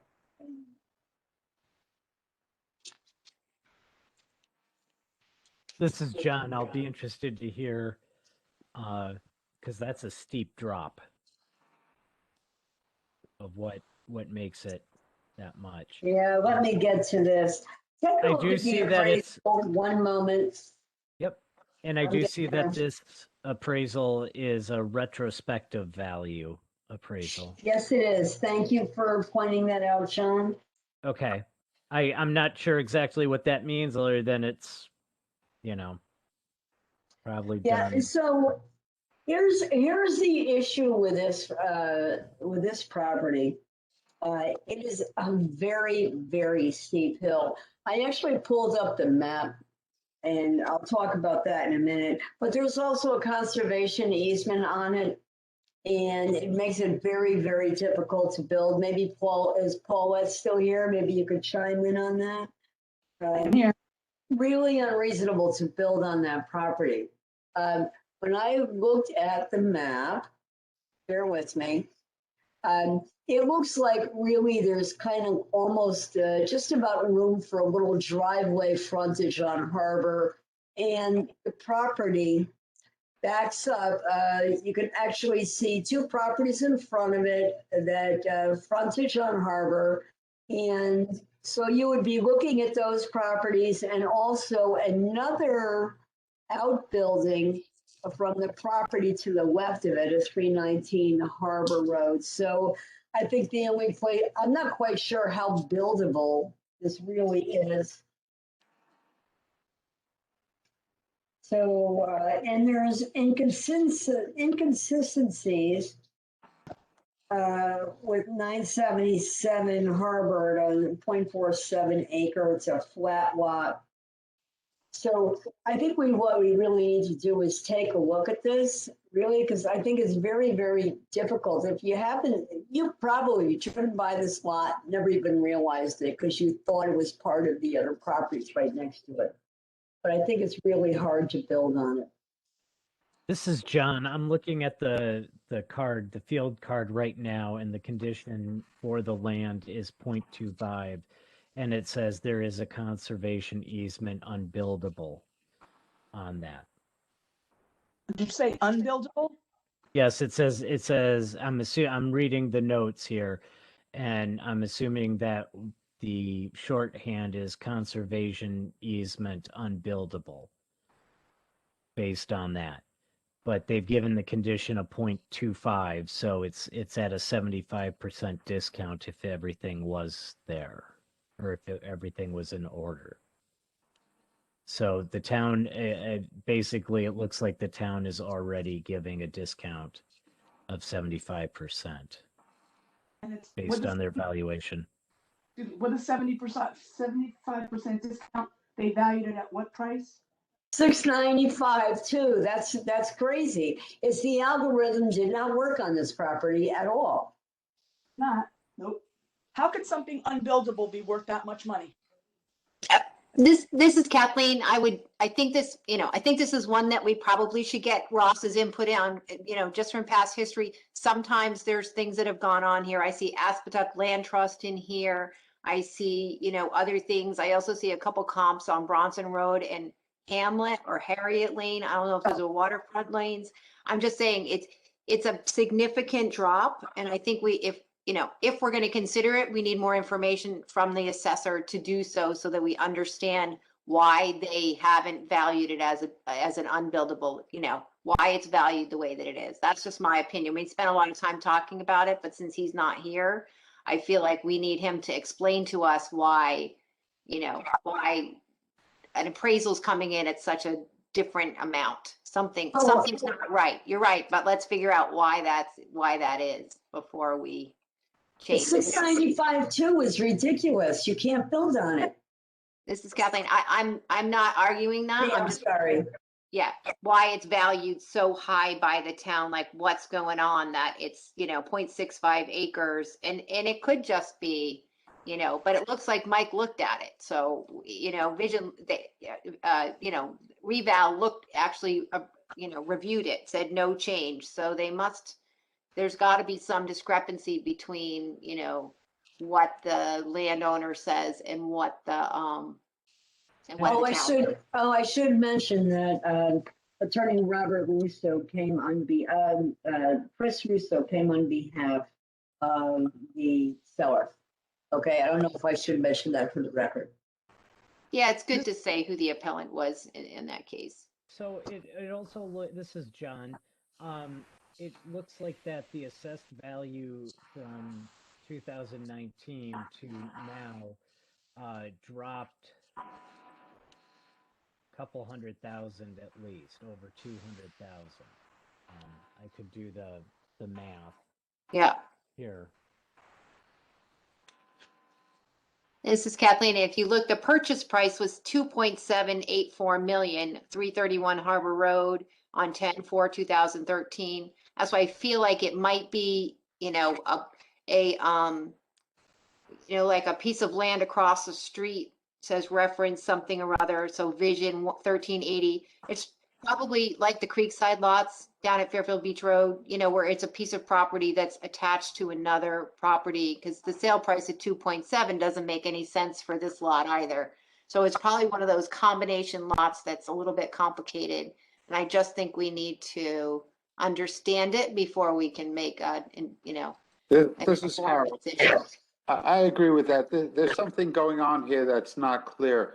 I certainly don't understand why this property was sold 8 years ago for almost $2.7 million, and why it's appraised what it is today.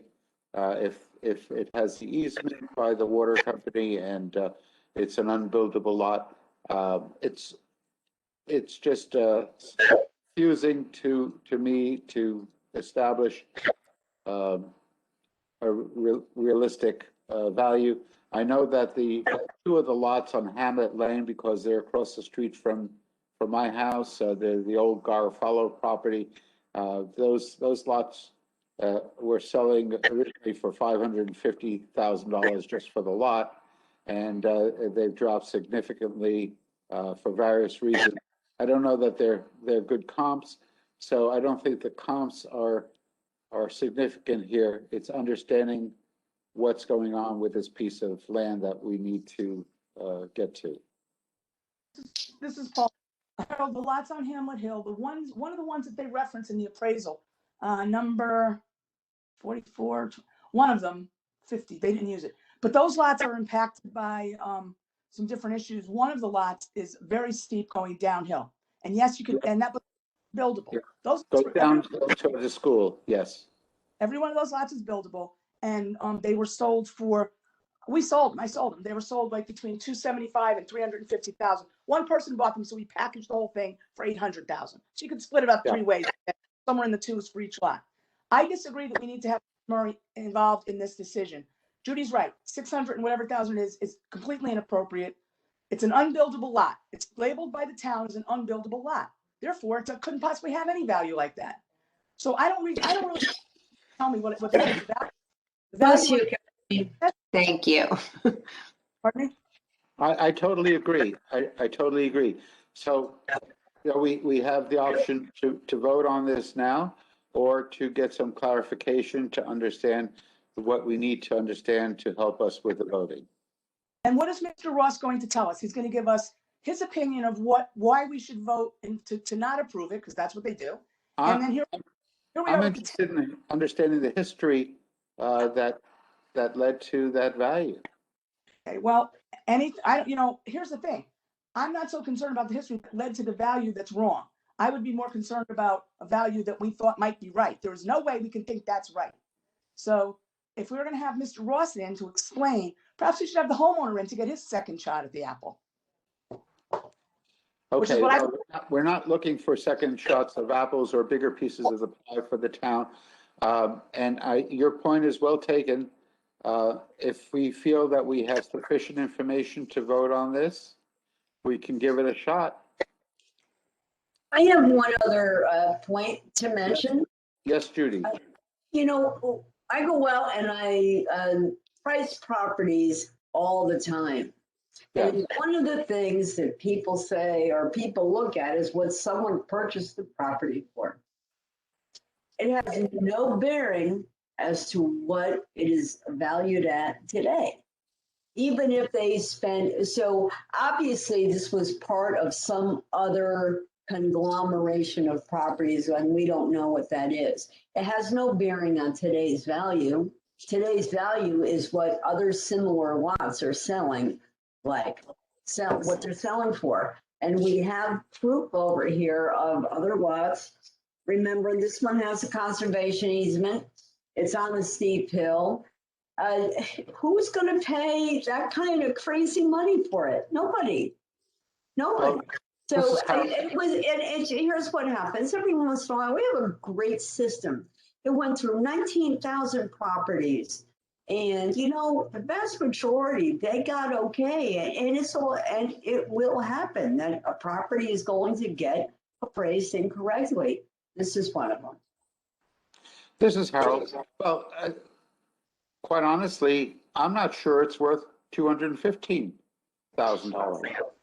I would actually agree. I don't think it's worth that much, but thank God that that's what they wanted to put in. Maybe we need to find out if it should be reduced even further for the benefit of the appellate, for the owner of this property. And that's why I'm looking for, we can always agree to that fair market value and vote on it, but maybe with all of the encumbrances on it and the unbuildability, if you will, of that, maybe that $215,000 is not correct. I don't know. That's why I thought getting some clarification of what's going on here might help the homeowner or the property owner. Thank you very much for that input. I think that if the homeowner had the appraisal and was comfortable submitting the appraisal at the 215, and that I think that we should approve it. It's clearly not worth the 690 whatever that they put on it, that the town, 695 too, that the town put on it. You can't build on it. There, like I said, there's a conservation easement. It's a steep lot. Let's vote on it. This is Harold. I agree to call this to a vote. Thank you, Harold. Any further discussion before I call the vote? We didn't call it yet. Okay. All those in favor of granting this appeal, raise your hand. Peter? No, I'm not in favor. Oh, my God. Okay, I'm not going to address that. The vote is cast. We have a tie vote. 3 to grant, 3 opposed, no abstentions. The appeal does not pass. This is Paulette. I wholeheartedly believe everybody has a right to their opinion. But can the people who voted no, Explain to me why they would think that this property is worth almost $700,000 when you can't build on it. Can you even walk on it? Is it so steep that you can't even really walk it? I mean, this is just crazy. That there's no reason for this. It's, okay, well, So- Paulette, you know, we I would just like to point out, Paulette, you were the one that insisted that we didn't get any more information. So Because we don't. I perhaps, no, Paulette, you asked for why I'm not voting for it. You Let's- insisted we not one at a get time, further folks. information. So, all right, that's why I voted no. I wanted more information. You chose not to. So the homeowner gets punished because I don't want more information. That's ridiculous. What are we in 10th grade? You need more information, fine. I don't care. But it was just a waste of time. How could you need more information? Judy, what do you think? It's ridiculous. $600 and something thousand. I think you don't. It's more than unfortunate. It really is more than unfortunate. I think I'm going to say goodnight. I can't work like this. I can't work with people that are so ridiculous and stubborn. I'm going to talk about getting off the board. I've had enough. Goodbye. Let me make a suggestion before you do, Paulette. What? We do have the ability to what's the term, Kathleen? I believe, this is Kathleen, I believe we can revisit decisions later on in the process if we have not completed all of our deliberations, and closed our appeals for the year. Normally, that's the end of March. At the rate we're going, I'm guessing that's going to be the end of April. It doesn't mean the appellant can bring more information back to support their case. It does mean that the board, if they had more information, could change their decision, could make a different decision. We've done it maybe once or twice when we felt that we really aggrieved somebody because we did not have complete information, but it's not something that we typically do to revisit because then everybody wants to be revisited and it's a really bad precedent to set. In this case, I'm guessing I can't speak for John, but I'm the same as Peter. I wasn't going to vote no. I just couldn't vote yes because I don't have enough information to make an informed decision without. It's a complicated lot. It's got some weird coding on it. It's sold for 3.7 million. It's now at 6 something. It had an informal hearing. Something's going on there and I want more information. I don't want Ross to tell me what to do. I just want more information. And I can't support something and, pass that $400,000 in grand list pie onto the rest of the taxpayers without doing my due diligence. And I didn't have the opportunity to do that. So that's why I voted no. But like I said, I'm happy to do my due diligence again. And if this particular taxpayer is aggrieved, then I think that whoever voted in the minority, which would be John, myself, and Peter, have the opportunity, it was technically a denial, so we can bring it back if we want to. I don't know if it has to be in this meeting or it has to be I believe it's by the end of the session, but at any rate, I want to put that out there, but that was my reason because I don't have enough information. I can't just give a $400,000 reduction, a 65% reduction without more information. That's me. This is Harold. As a chair, I will state that because we have voted and denied this appeal, does not necessarily become final until this session is completed. So before, and by session, I mean the term of our panel and the Board of Assessment Appeals for this appeal process. So this can be revisited again. In the interim, we can educate ourselves some more. And those that are in dissent of our decision can bring it up again and we can vote again. Yes, Paulette. Oh, no, I'm just not reaching for something. I'm sorry. I did see a pencil. So I ask everyone to, chill and because we can't get through this without everyone's cooperation. Okay? And if you all think you need to. It's now 9 o'clock. I think this is a good time for us to end this session. So if there's no objection, I will call an adjournment of this meeting on March the 11th, of the meeting that we have had for deliberations. It is now 8:59 a.m., p.m. And I just want to remind everyone that we will have another meeting for deliberations on Saturday, beginning at 9 a.m. And that agenda will be posted if it hasn't been posted already. It has been posted. Harold, did you call for a motion to? I believe actually somebody has to motion to adjourn because if people don't want to stop. Yes, of course. Thank you. Okay. I make a motion to adjourn.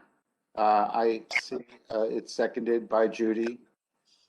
And I'd just like to say thank you to everyone here for their input, whether or not we agree or not, but we're all together doing for the betterment of the town and for the taxpayers and Great. owners and We're appreciate trying our best. everybody. Yes, we're trying our best. I hope everybody appreciates that. All right, thank you. This meeting is adjourned. Good night. Good night.